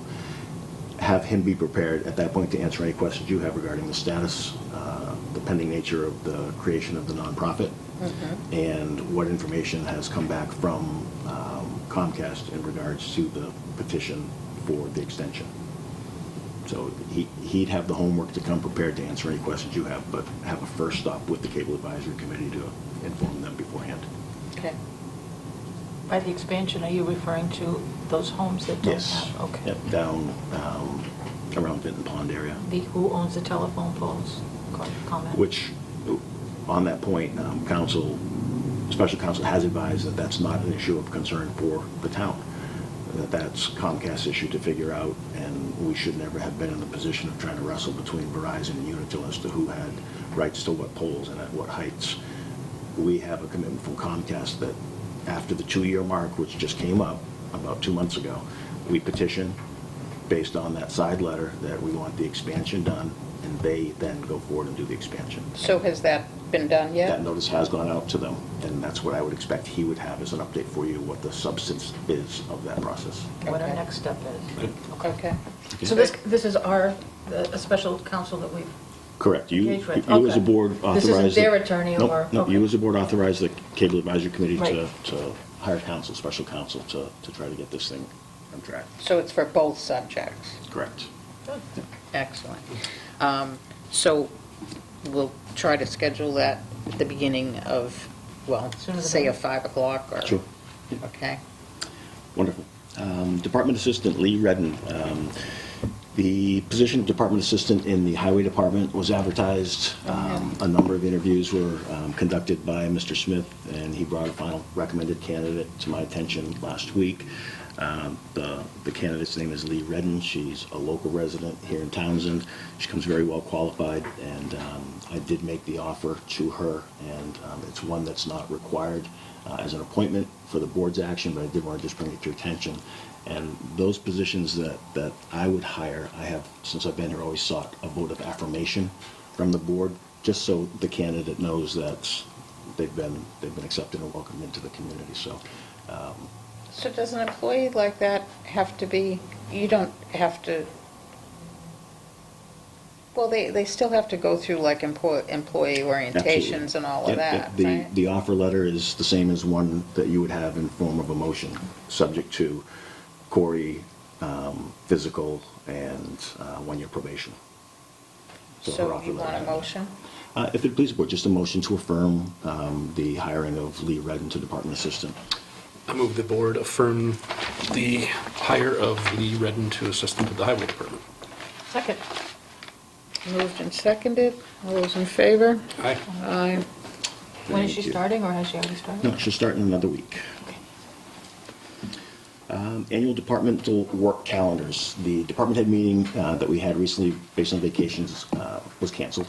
So I expect the next department head meeting, which will be next month's, that will have these available. Everybody will have taken their crack at it, so we'll get that on your So you're first going to agenda take meeting this in and move August. this to your next updates, right? Well, after the next month, the department head meeting, which will be the first week in August, so a couple weeks out. Okay. I So don't think we've yet- mid-August, Yeah, I don't think we've yet figured when our next meetings are going to be. we will.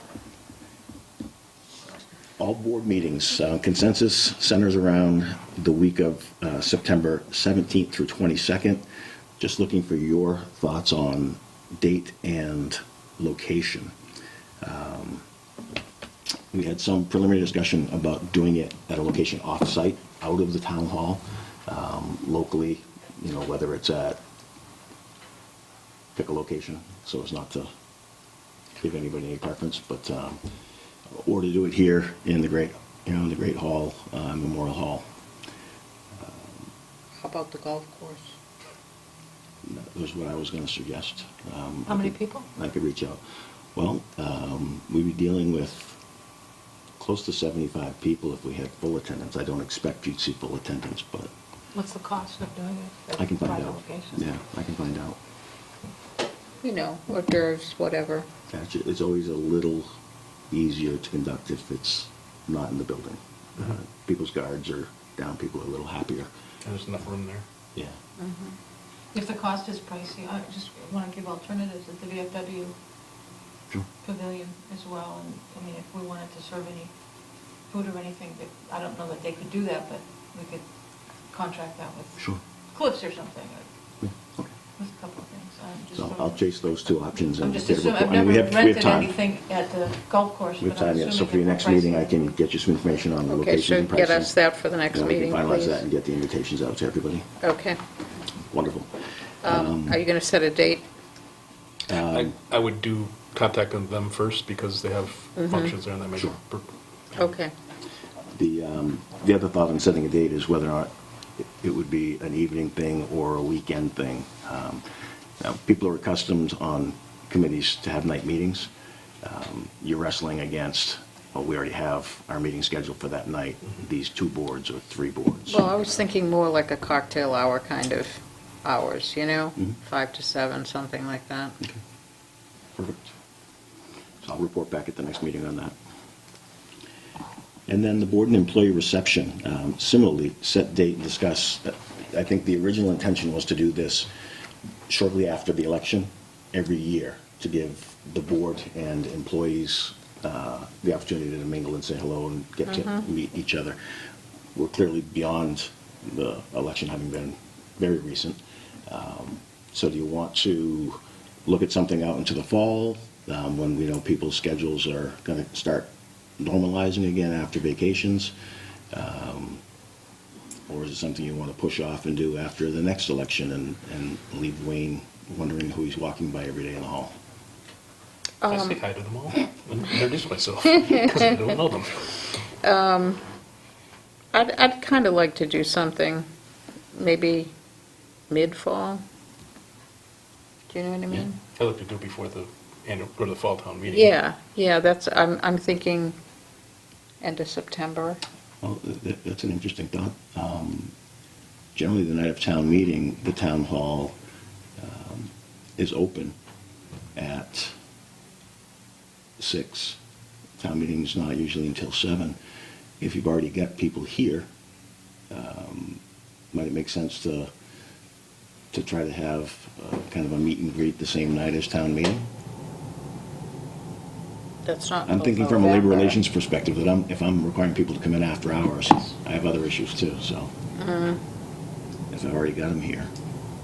I don't think, Yeah, they might want to be coerced, Yeah. so to speak, Yeah, to stay. Better to come and walk around and say hello than And they'll have have to a sit at your parking desk. space. Yeah, whatever you think. I fine. like that. Yeah. I do like that. gotcha. So And we're saying November-ish. whatever you set your fall STM. Wonderful. The next is 6.17, Town Council. You should have a copy in your packets of something that's labeled 6.1.7, which is the document that I talked about at your last meeting, which is a process that I've used in the past with a number of different positions that's been amended to contemplate a town council process. Some of it's pretty basic for anybody that's got even the slightest HR background, you know, the things you can and can't say, but they're listed there anyway. Some sample questions that have been used with town council hirings in the past. And then a sample grade sheet, so everybody's working off the same document. The real angle behind doing something like this is to make certain that there's consistency between the candidates that are being interviewed, so everybody's getting evaluated on the same basis, ask the same questions in the same order, using the same score sheets, and they become part of the record at the end of the night, so there's a clear understanding of what people heard and thought and how everybody was rated. My only question I have is limiting it to 2 questions. It doesn't need to be limited to anything, that's just. I don't think asking 6 questions is near enough. Sure. Kind of an interview. Yeah. Otherwise, I'd never get hired in my job. And those are just sample questions too. Right. That- I think they we can need be- to they can be tailor anything. some to ourselves, for example, and I was looking at DLS. DLS has some information too, and if I have a chance later on this week, I'll forward what I found, that you can maybe copy and distribute it in the mailboxes, but I think where we're concerned, one of the things that rises to the top for me is how much does it cost? Okay, because I know some firms will work out a set fee Right. versus a pay by the minute. I think you saw in some of the proposals They're a that good mix. for Yeah. the kind of the mundane things, they give a flat retainer. But if there's anything that's going to be at all strenuous, you go on the clock. So it's kind of a hybrid. I mean, I like these as starter questions, because they got you thinking when you started looking at them. But I think we need, as a board, with you, to spend some time just kind of coming up with some other questions that are more specific to our town and what we do here. Yeah, I mean, if you want to each take a crack at the questions, I mean, I don't know, 4 each, 5 each, whatever you think is appropriate. I can email them, I can coordinate them for the next meeting and put them into the packets for you, so that way we're not going to sit and try to bake that cake at a meeting, but you'll be prepared with it in front of you to actually discuss. So could I ask that the board do that for homework? Should we meet in executive session in order to hammer out the questions? Rather, You normally would if you're hiring an employee, because you're thinking that they're gonna understand the questions in advance and be prepared, but you've got to expect when you're hiring Oh, town council. they know They- all the questions They're anyway. pretty much gonna know what's coming at them. What they're gonna hear from us is what's okay, but important to us. as we're trying to hammer out what the questions are, we can't do it by email. No, at the next meeting. If you have five right. things that you're particularly fond of, Discuss them at the next you meeting. get them, open you get them session. individually. I'm gonna put them on a list. They'll be in your Oh. packets at the next meeting. Oh, I and see. we'll have We're a not, discussion. we're not gonna. No, our homework is Okay, to each come up with I thought that's what you something. meant. No. Wait a minute, that's an open meeting. Yeah, no. So by the next meeting, we'll each come up with 5 or 6 questions of our own. Whatever you think. Okay. So that's homework. Wonderful. Oh, boy. Jim, would you come up with some from your perspective, Absolutely. please? I've always been fond of the first one that's in the samples, just about ethical dilemmas. I just think it's always interesting to Yes. see somebody's response to that. Yeah, just for the public, these are sample questions, and that is an interesting one. Please share with the committee an example of an ethical dilemma that you have been faced with in your professional life, and tell us how you dealt with it. Yeah, they're thought-provoking, conversation-provoking, for sure. Wonderful. Action item list, 6.18. This is a document that Sue and I spent some time going over, and by that I mean Sue built this document, and I sat with her. We talked about it. I'm a list person, what can I say? It's broken down into Is this categories. Excel? It is. It's broken down into categories. So Of course. who's the responsible party? What Paperwork. category is it? Part of follow-up or general business or part of goals? And then a section for notes. So what you're looking at here is a version of the document that has highlighting for anything that's follow-up. And then I've added notes. There are a couple that aren't follow-up. I also added notes just so there's an ongoing tracking of what's going on with these items. The expectation would be as these get finished and taken off the list, there'd be a second tab that in the spreadsheet that these would go live in, and you'd be able at any time to look back and see a year or 2 or 5 years worth of to-do lists and how it all went down. So the expectation would be that this will be available to you electronically, but it will always be a part of the ongoing packet of the Board of Selectmen's meeting. So you have this, the electronic version at your convenience, but you also have a hard copy for the file that will always exist. Will that be a PDF that comes to us that we can't alter? Oh, no, Okay. Excel. This is a working document? Yeah. No, Okay, I'm just asking. Yes, Yeah, no, it should be yes. something that So you that can- you Because that can- happens to me all the time. No, It's- so that you can use it for, Okay, yes. I mean, the expectation would be that you'd add. yes. The thing to be cautious of, again, just from an open meeting perspective, is, if you get the list and you all have it, and you have something you want to add to it, you'd send it back just to staff, and not copying each other, because then you do have that potential for serial communication. Or simply send a list of 5 things that you thought of to Yeah, Jim, and that you wanted he added. can be the keeper of the master. Okay. So just but- kind of, go ahead. When Jim and I talked, it helps me to see everything listed. It helps me as well to be able to take this and sort it, and say, what do we as Board of Selectmen things, like number 8, next steps for each goal, examples, talk to Lunenburg for roads goal. That's our to-do list. And it helps me to say, plan our future agendas as well. So as business comes in, that's fine, but we can't lose what we've already started on and committed to.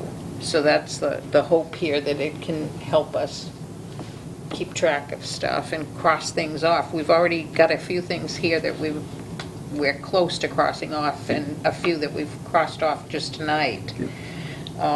So I think it just adds some discipline. Okey-doke. So can you distribute a copy of that? Absolutely. I will email this out tonight. as a PDF. No. All right, updates Charter Review Committee. The Charter Review Committee has been, All I right, you skipped one, apologize. Oh, There's- oh, yep. 618. Training, open meeting law and ethics. Oh, geez, yeah. I apologize. Open meeting law and ethics training. Sue and I talked about doing some of the free trainings that are available through KMP. The two that Sue had sent along consideration for is open meeting law and ethics. We did, within the last year, do both of those with KMP, and we do a video of them. So, Is this in addition to what you have to do online for the Yeah. state? Okay. yeah. So rather than burn our couple of free seminars with them, perhaps we run the seminar, still have people attend, but run the video so people get the refresher. It's as fresh as the law has been changed. So I think we're good there. And then there might be some others that we can end up getting a bigger bang for the buck out of. So I don't know if anybody has any specific, I'd love to see it too. Is that something you can put on YouTube? absolutely, yeah. I think a couple of them may already be there, but yeah, absolutely. I mean, one of the reasons that I was concerned about it, or I think it's necessary, is we have lots of, believe it or not, new people that have never been on a board before, or on a committee. And even though they might come from a background of being in business meetings or whatever, it's not quite the same. It's a little different. And I just want to make sure that everybody has the tools that they need to Sure. get off on the right foot. So it'd be nice to just make it available to people. And do we have a list from KMP of the available trainings? There is, Was that in that book that he gave me? it is. Okay. Yeah, that'll be in that book, and it's also available on their website. Okay, I'll look that up. I mean, some of them are pretty technical, how to write a decision, to cover all the legal basis for, planning and zoning. Hire a lawyer. Yeah, yeah.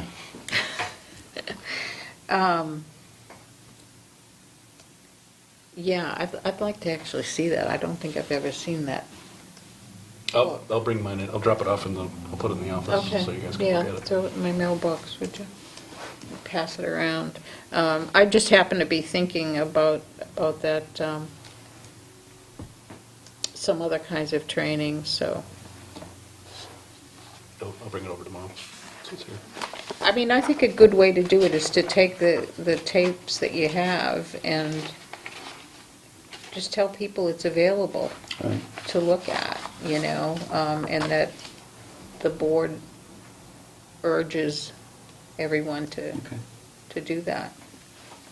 And then work towards having some additional ones off the list. Okay, good. 6.1.9, Charter Review Committee. The Charter Review Committee has been posted. To date, we have one person that has expressed an interest in the office. I'm not certain if anybody has heard from anybody out there directly, but Which position is that on the committee? a citizen. All right, a So it would be citizen. somebody that would come from the moderator. Oh, moderator up. Right, as a Oh, okay. general citizen. Okay. The board can appoint one of itself or someone in its place. The planning board similarly, then the moderator has a number. So have we gotten responses, volunteer responses? One. Just the one. Just one? Just one so far. Okay.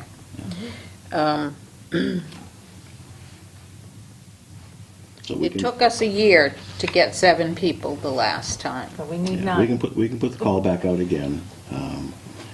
And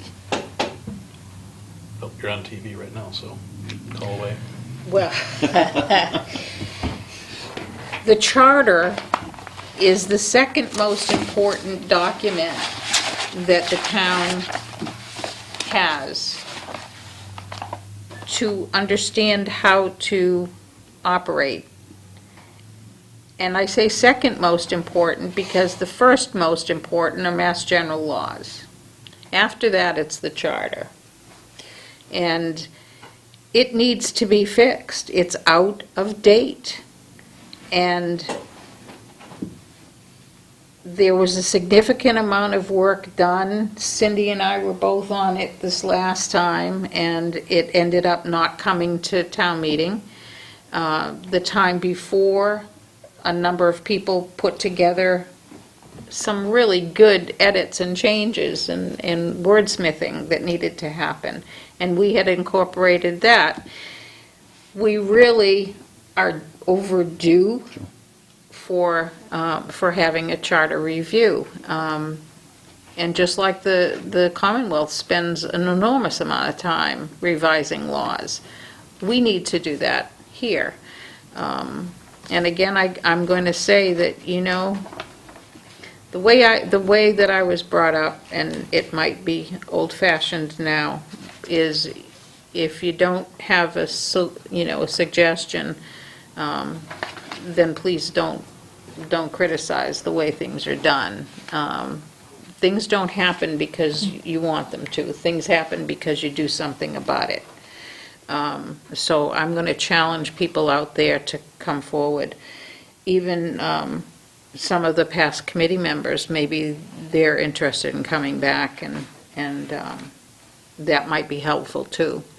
If a couple of them at least are people that went through it before, it might go a little bit quicker. Yep. So please do volunteer. Can I Yes. read out loud the section of the charter that says that we're supposed to do this, so that Yes, people know please. what we're talking about? Yes, please. Charter review, this is in section 7-7A of our current charter. At least once in every 10 years, the Board of Selectmen shall establish a special committee to consist of 9 members for the purpose of reviewing this charter and to make a report with recommendations to the town meeting concerning any proposed amendments which said committee may determine to be necessary or desirable. The committee shall consist of 9 members who shall be chosen as follows: the Board of Selectmen, the Planning Board, the Council on Aging, and the Board of Library Trustees shall each designate 1 person. The Finance Committee shall designate 2 persons, and 3 persons shall be appointed by the town moderator. Persons appointed by the said agencies may, but need not be members of the agency by which they are designated. The committee shall meet to organize forthwith following the final adjournment of the annual town meeting. I didn't save that, but the next section in this section, this is A, and B is talking about, there's supposed to be a bylaw committee as well, which is supposed to meet in every year that ends in a 3 or an 8. So we're also So we're supposed to be late doing on that that, too. too. That's not, it's not on our agenda for tonight, but that's just to mention that that's the next section, is that, but the charter committee, the charter's available, was that under the town clerk?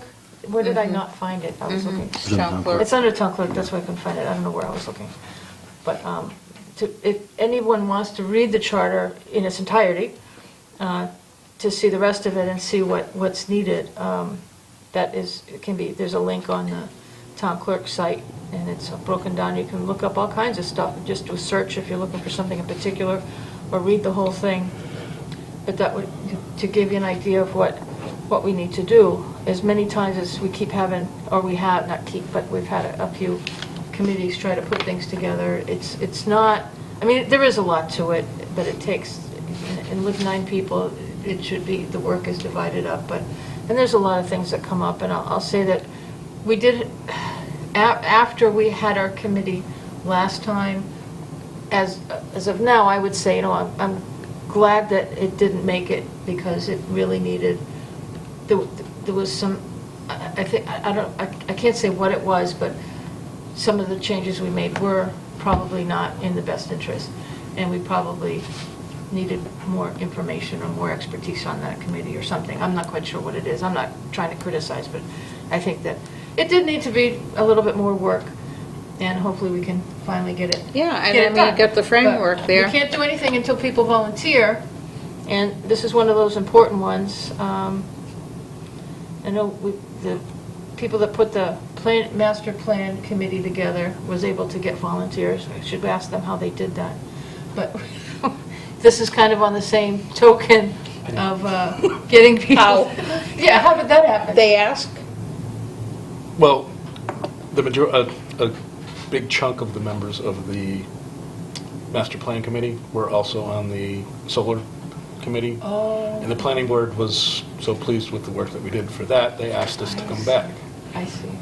So they reached out and. So you did a good job and you were rewarded for it. You were asked to do more. More work. We won't do that to you. If you volunteer to be on the charter review committee. I learned I mean, lot. I a am couple learning a people lot. have expressed interest to me. And it's a temporary committee, it's not a permanent, you're No. not permanently No. stuck doing something. It's a very focused committee, and you can bring coffee and donuts if you want. and talk about- Cookies. Cookies? Oh, cookies, yeah. Cookies.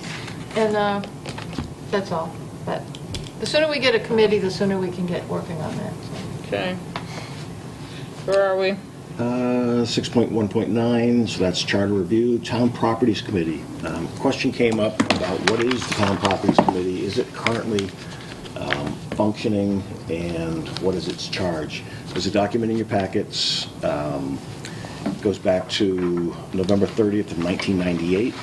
It is a copy of the bylaw that creates the town properties committee, and I think it's a pretty ambitious charge. I'm not certain since 1998 if this has functioned along these lines, and if so, if it's functioned regularly or well. But it basically puts a committee together. It talks about who would be on it. A member of the planning board, a member of the finance committee, a member of the board of assessors, a member of the conservation commission, and a member of the highway department, and then 2 members from the public at large.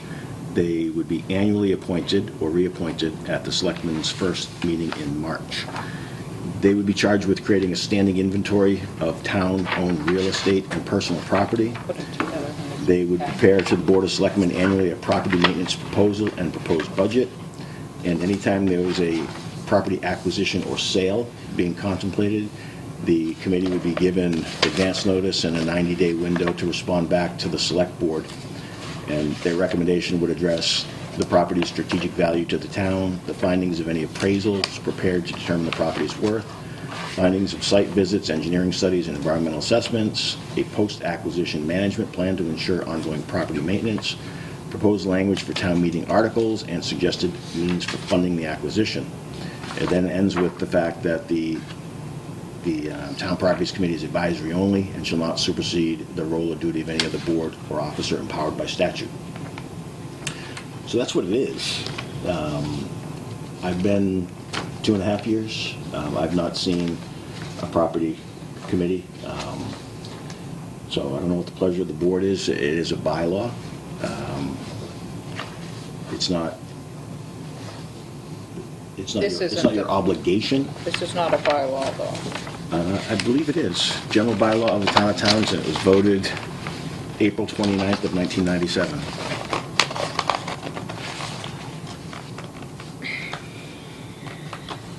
We need that bylaw committee. We need, I mean, well, we have a number of committees that have no one on them. well, that's true, but I'm looking at Here's this and I'm another one. saying, what's, they're advisory. I mean, it's an advisory committee, but is it necessary? Who does these things now? On an item-by-item basis, whatever board or commission is contemplating a property purchase would be doing that due diligence. So if the Conservation Commission was looking at an open space acquisition, they would do that type of analysis, the value to the town, appraisal reports, if there are engineering issues. So right now, in my experience, it's being done department or board or commission that is specific to that contemplated purchase or sale. And the other, The the inventory is sale big. part of it is something that's kind of fallen to this office. Right, that would be a procurement issue that goes to town meeting. Anytime there is an interest either taken or disposed of in a real property, it's a town meeting vote.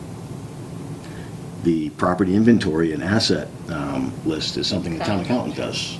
And that's part of statutorily. the finance team. Yep, that's being done there, so the one piece that I think is important that perhaps isn't getting the attention is section 4, Yeah. is the annual property maintenance proposal and proposed budget.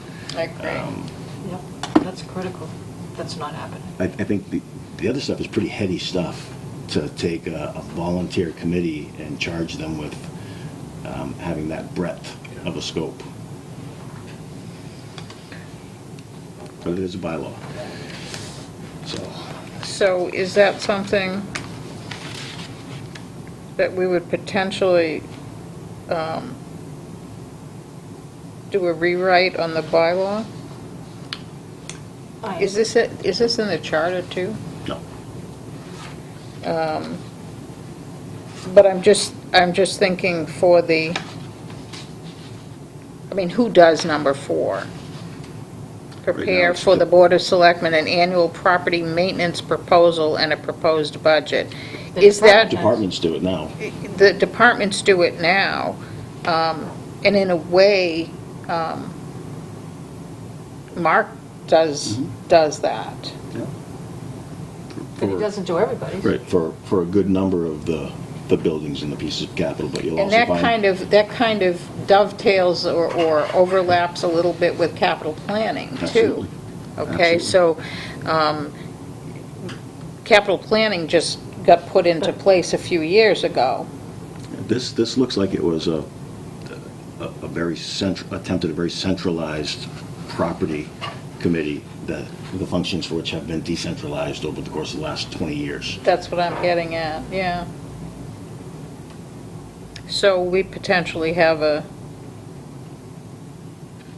opportunity to do a bylaw change just to clean this up.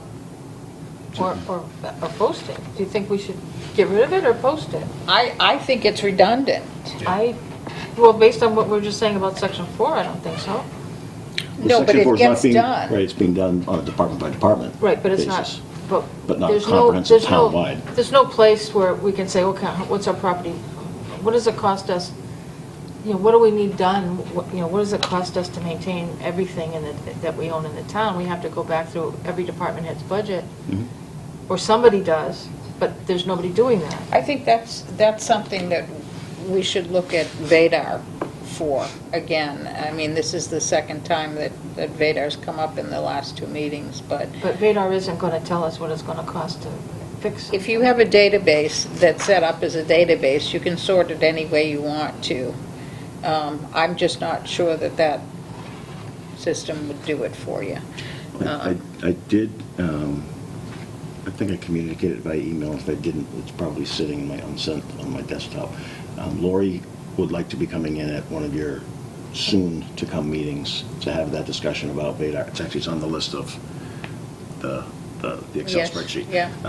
At one of your upcoming meetings to talk about Vadar, talk about the ability of conversion and download into Excel and what it looks like and what the effectiveness would be and what your specific interests are in that regard. So we can also talk about how she's currently doing the asset report and whether or not there is the ability to do something additional beyond just the recognition of what it is and what its value We is. gotta get it, it depends on what you can download from Vadar, okay, and how the rows are labeled, basically. But potentially... And I guess I just, to go to Cindy's point, I don't know that we are currently in that database tracking. In the 30th year, we need to do the roof over type of stuff, Well, that's capital. right? That's But capital. that's where who's that- going to tell capital? But capital is only working with the 5-year capital plan, and that when the department head prioritizes, like who owns the roof? So who's looking at the roof? I mean, town properties committee would have a meeting on some type of regular basis and have the properties and know they'd be looking at the properties, not Well, just I think looking at a spreadsheet. before I'd be willing to say, yeah, we have to fill this again, or modify it and fill it, I want to see a list of our properties. I mean, I haven't even seen that. Well, that we can get. Yeah, that's, That's So maybe printout. we just That's start a printout. there. okay. But the town properties committee, the last time I saw them do anything that I remember, that's standing out in my mind. That doesn't mean it's the last thing they did. But, well, the last time anybody was talking about what are we really going to do with the Hart Library, and they had made recommendations, and nothing ever happened. That was a long time ago. Yeah, exactly. But I mean, those are the, but look, and now we have the Hart Library and we have Squanicook Fire Station that are sitting and are going to fall down. So the Town Properties Committee is where those kind of things are looked at, like what are our options, and then reaching out and actually somebody doing that work. And even at last town meeting, there was community concern about, well, what do you mean you want to just put this out to bid? A Town Properties Committee is that other liaison within the community to look at town properties and look at the options, rather than the Board of So Selectmen maybe doing we everything. start with a list of what are our assets, okay, and we go from there. Yeah, I mean, my first blush at this, based on that, would be Section 3 disappearing and Section 4 disappearing from this bylaw. You would have the basic charge, the composition, and their role would be advisory regarding acquisitions and purchases. But the more... But they can't operate on their own anyway. Right. They've got to work in conjunction with the departments. Oh, sure. And they've Sure. got to work in conjunction with, Capital planning Capital and planning. finance committee. Certainly. Exactly. But losing 3 and 4 would be taking the more administrative, The financial work out. technical stuff that's being done by Lori, for instance, with the asset documentation, away from a part-time volunteer committee, because that's much more intensive. Yeah. So basically, anytime you're going to buy or sell a piece of property, you go through this committee. Wayne? I'm fine with starting there. Just- Okay. I So won't I'll get the spend list of much time. assets for the next meeting. Yeah, Okay, please. lovely. That should be in our town report all the time. If it isn't already. What's next? Is it in there? Anybody know? Do not know. Regional dispatch. Just to put it back on the radar screen, nothing has changed in terms of any action required of the town. So the last update was that the 3 communities, Ashby, Townsend, and Pepperell, public safety officials got together and hosted a meeting. Frank Posniak from E911, the state agency that oversees emergency dispatch and telecommunications, attended. He had indicated a willingness to hear a proposal about these 3 communities replicating the regional agreement geographically that we already have for a school district, becoming a regional dispatcher telecommunications center, hosted in Pepperell, where they currently have their PSAP up and running still. I know that Mr. Posniak left that meeting, was going to go back and try to determine of the amount of money that the state has invested in Devens, the Neshoba Regional Dispatch, on behalf of Townsend, how much of that is sunk and gone, or how much of it is able to be reused. For instance, they spent a good chunk of money on conversion from PAMET to IMC, the software that we use to track all of our calls and activities. So that wouldn't be a lost cost. That would be something that would be transferable. So he was looking at whether or not he could justify to the people he's responsible to that while it may make sense to create this 3-town district that models after the school district, how did you just spend all that money? And we're just going to make believe it didn't happen. So he's looking at how he can put the best face on this as an idea. We've not heard back from him yet.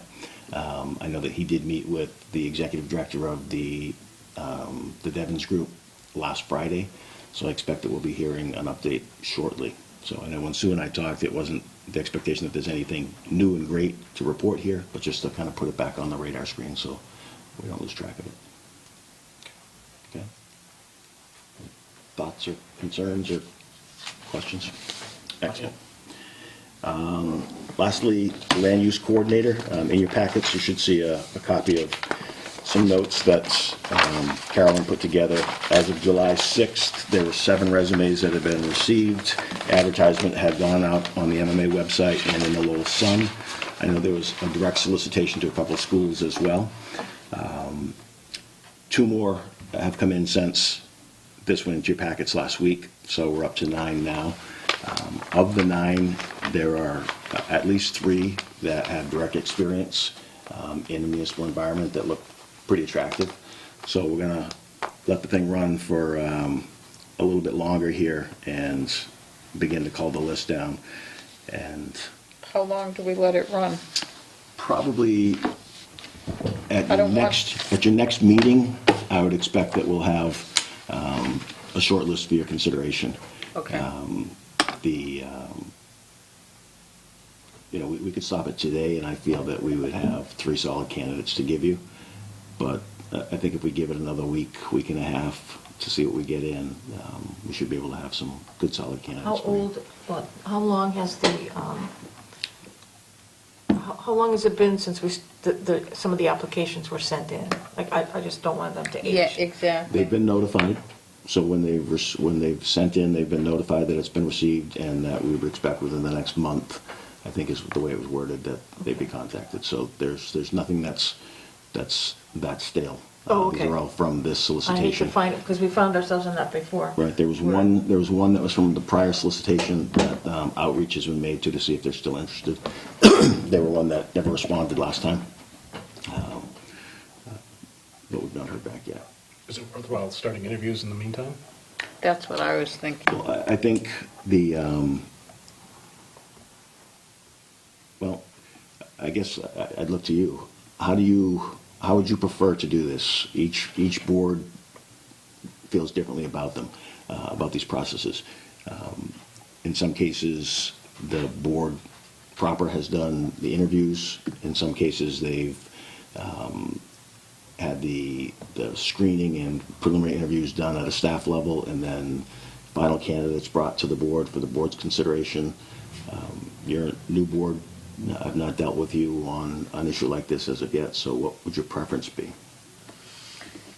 I thought that the last time, excuse me, I thought that the last time, like, planning has to work with them, that at least the chair of planning, you know, the... Last time there was a representative from each board and your office that did the preliminary screening. I would say I would schedule the preliminary screenings, at least with the 3 that you... Yes, Okay. as soon as I- possible. I- I don't want to scare people away. Or I want to lose somebody. Yeah. Well, 'Cause why don't we? Who should do the final, who do you think should do the final? I think this is a position it's a pretty integral position to what we're going to try to do going forward, and I think you should. Us? Yeah, I think if there are 3 candidates at the end of that preliminary process, or 2 candidates at the end of the preliminary process, they should come before you. Yeah. So why don't But we commit? I want to move on it Sure. Why don't we fast. commit between now and your next meeting to have that preliminary screening done and names for you? Okay, all right. Because I think it's important not to discourage folks. Sure. You know? The market out there is a little bit more active than it has been in the past, generally, so. if they're applying to one job, they're applying to 5. Exactly, and you don't, it's not like a couple of years ago, you could keep people hanging for 2 or 3 months. Yeah, gotcha. We've got We're to getting back to, the react to economy's that. back to more jobs for Exactly. people. So, So they're getting scarcer. I don't want to lose the good ones. which is a good thing for the economy. Yes. And 6.110, I already did, as 6.18. So I am, Okay. 6.2, Board of Selectmen updates and reports. Wow, it's almost 8:30. I do have a quick liaison report, and I'm just going to read the first part. The second part is just my attempt at responding to Lori for some questions that her board had. And hopefully this is a summary of what happened. So this is the Townsend Housing Authority. It was my pleasure to attend the Townsend Housing Authority meeting on Wednesday, June 6th. I also received an email that has been shared, attached, regarding the actions of the authority and some questions to me as liaison. Notes from the meeting. Having to do with RCAP, I informed the authority that our office had received a letter from RCAP attorney and checked with our town council, and that the housing authority and town have no authority over how RCAP runs the two developments. As owners of the property, HUD, the Housing and Urban Development, and DHCD, the Department of Housing and Community Development at the state, are the ones that oversee it. Every resident is given a handbook and should follow the process outlined should there be any concerns or complaints. Guidance and assistance for their board. The Townsend Housing Authority expressed their need for some municipal clerical support and housing process expertise, as well as some training. Although they do not currently have this budgeted, I let them know that the Board of Selectmen is scheduled to receive an update on the land use coordinator posting, and that we will also discuss their needs. Soldier On. The Townsend Housing Authority also hosted a presentation by a group called Soldier On, an organization that manages several veterans housing projects that include providing transportation and other services needed. The structure is based on a shared ownership by the veteran residents, somewhat like a condo association. Those are my words.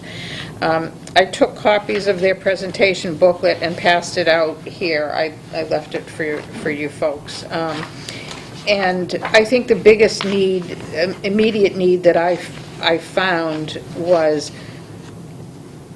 and it's similar to, I think, Cindy, you brought it up at the last meeting, that all-purpose clerical person that can help with postings, minutes, and distributing of reports and copies and things like that, at least as a first thing. I had asked Lori, what do you think in terms of time? And she said probably, 10 hours a month.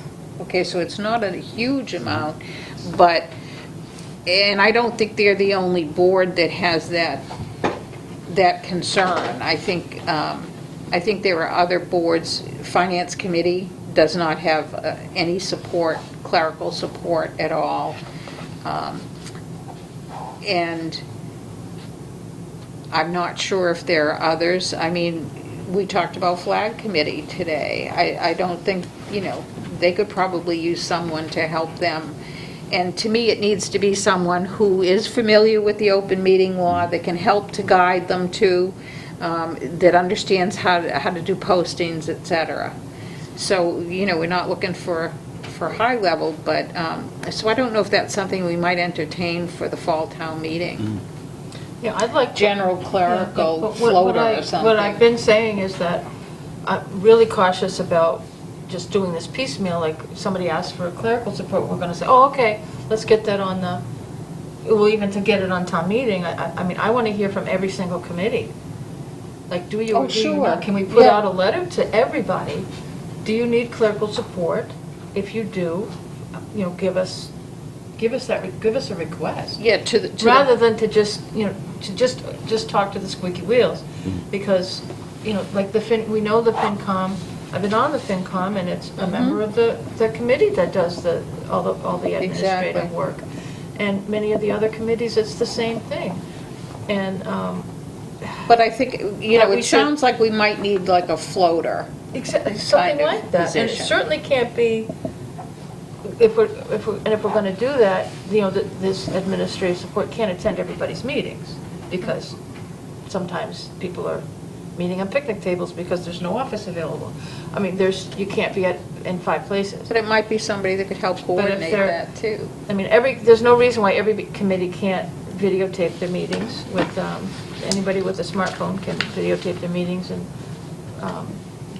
an administrative support person can, during their day job, transcribe that, put some minutes together based on those meetings.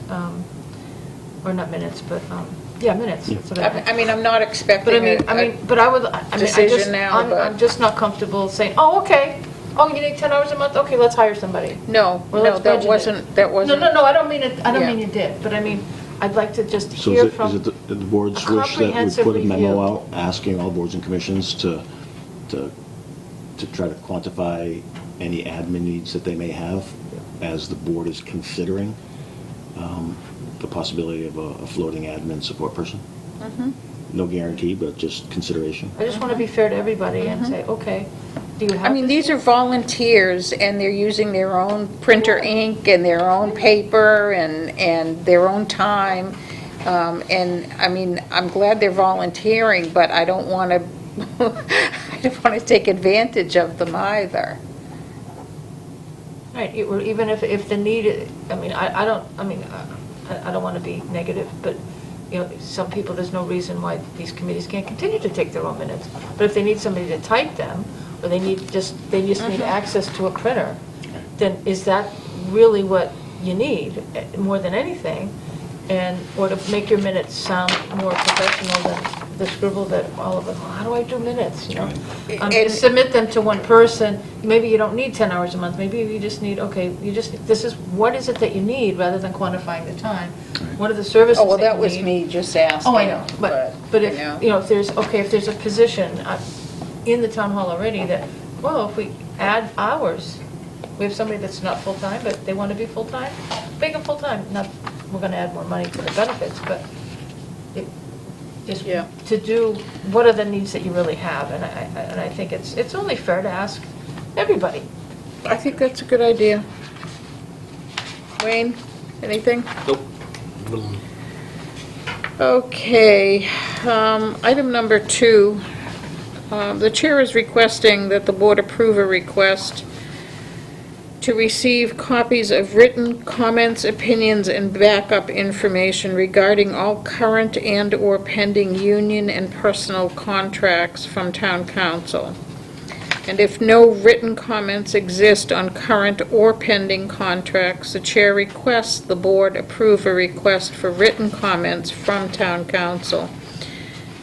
And if I may, the reason that I'm asking for approval from the board on this is because I myself, I mean, part of it has to do with the way that we've done all of the negotiations, and a lot of the stuff has been discussions, and we have discussions in executive session and are updated by the negotiation team, but I'm trying to get to a point of understanding from a town perspective, solely from the town, and from a legal perspective, what does town council say? Because I know on behalf of the town, they're going to be looking at the town's point of view, okay? And I just want to make sure that we have that balanced look, so that when we redo contracts or are creating new ones or attempting to, we have a sense of what town council's comments are on the contracts we have so far. I'm hoping that will help us to tweak things to the town's benefit, okay? And also keep us from getting our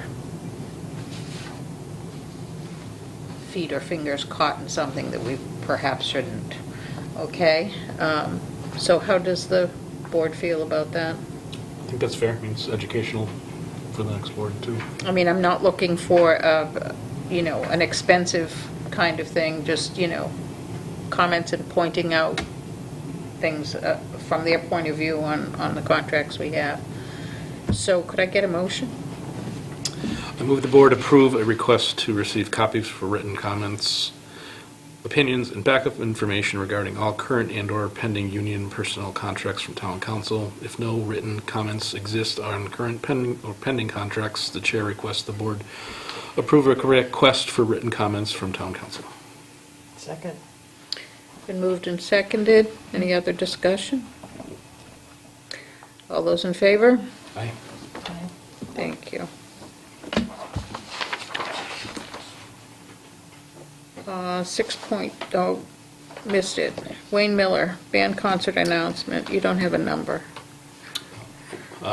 Ken Arsenal, former Hawthorne Brook Middle School band director, will conduct the Townsend Military Band during its their Thursday, July 12th concert on the Townsend Common. The music will be played that evening was selected by Mr. Arsenal, who has played trumpet in the Townsend Military Band for many years. The New Beginnings United Methodist Church will host the lawn party to be held in conjunction with the Townsend Military Band's July 12th concert. Church members plan to have a food court with hamburgers, cheeseburgers, hot dogs, assorted chips, soda, water, and coffee will be available for purchase. These baked goods will feature everyone's favorites, including cookies, brownies, breads, pies, and more. Children attending the concert may play in the bouncy house set up in the Common that evening for their enjoyment. The Townsend Military Band will open its concert at 7:30 by playing Flourish for Wind Band by, it's a typo, Vaughn Williams, and Clore's Billboard March. Oklahoma, the One Finger Polka by Walters, and Osterling's Bandology will be performed. Just a Closer Walk with Thee, arranged by Gillis, and Costa Brava by Osterling will be included in the first portion of the concert. Following intermission, the band will play Nutmegger's March by Osterling and Trumpeter's Lullaby by Anderson, 3 airs from Gloucester by Stewart, Sousa's Liberty Bell March, and Toccata for Band by Erickson will be offered. The Belgian paratroopers, arranged by Swearingen, and Sousa's Washington Post March will be formed before the band concludes its concert at 9:30 by playing the Star Spangled Banner. Thank you. Board of Selectmen mail correspondence. I have a couple of things that I just received, and I'm not prepared to share them at this point because I just received them. Anybody else? I got one yesterday that I am in the same position. Okay. 6.4, approval of meeting minutes for June 19th, 2018. I move the board approve the meeting minutes from June 19th, 2018. Any questions, changes, comments? Second. No, they look pretty comprehensive. Moved and seconded, all those in favor? Aye. Aye.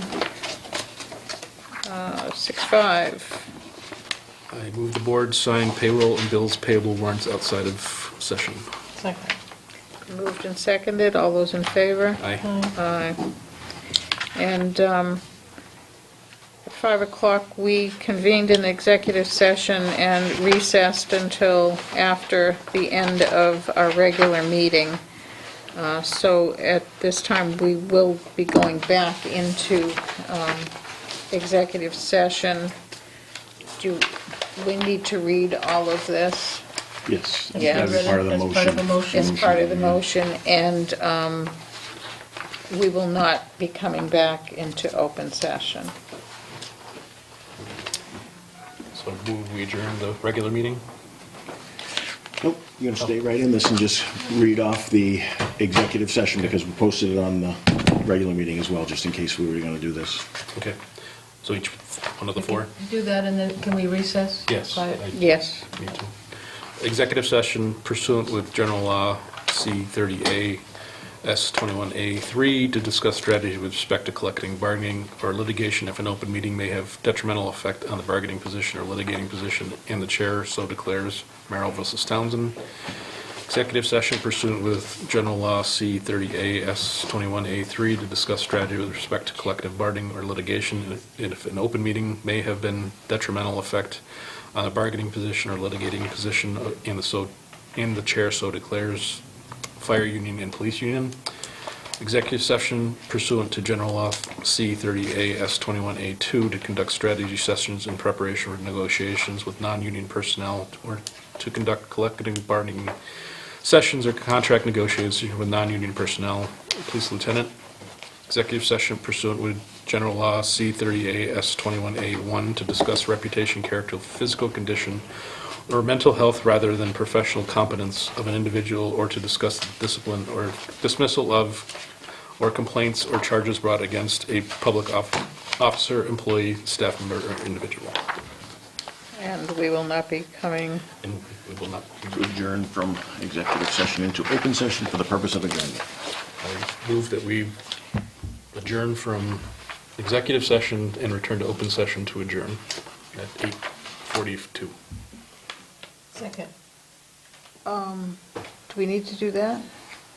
Yeah, when you're going into executive, Okay. as part of the motion, you want to say whether you're coming out or not, and if you're coming out for the purpose of adjourning, to say as much. Okay. But, We're not going to go home in executive session. no. He didn't need to say adjourn at 8:42, but Right, he was making okay. the motion at 8:42. Okay. Did we get a second? Oh, I did say second. Okay. Roll call, please. Wayne Miller present? Cindy King present? Or Cindy King, yes? Wayne Miller, Yeah. Yes. Sue Lucio, yes. Unanimous. So, in executive session, you want to take a recess for a couple of minutes? Yeah, we're going to take a 5-minute recess and We're no more open session.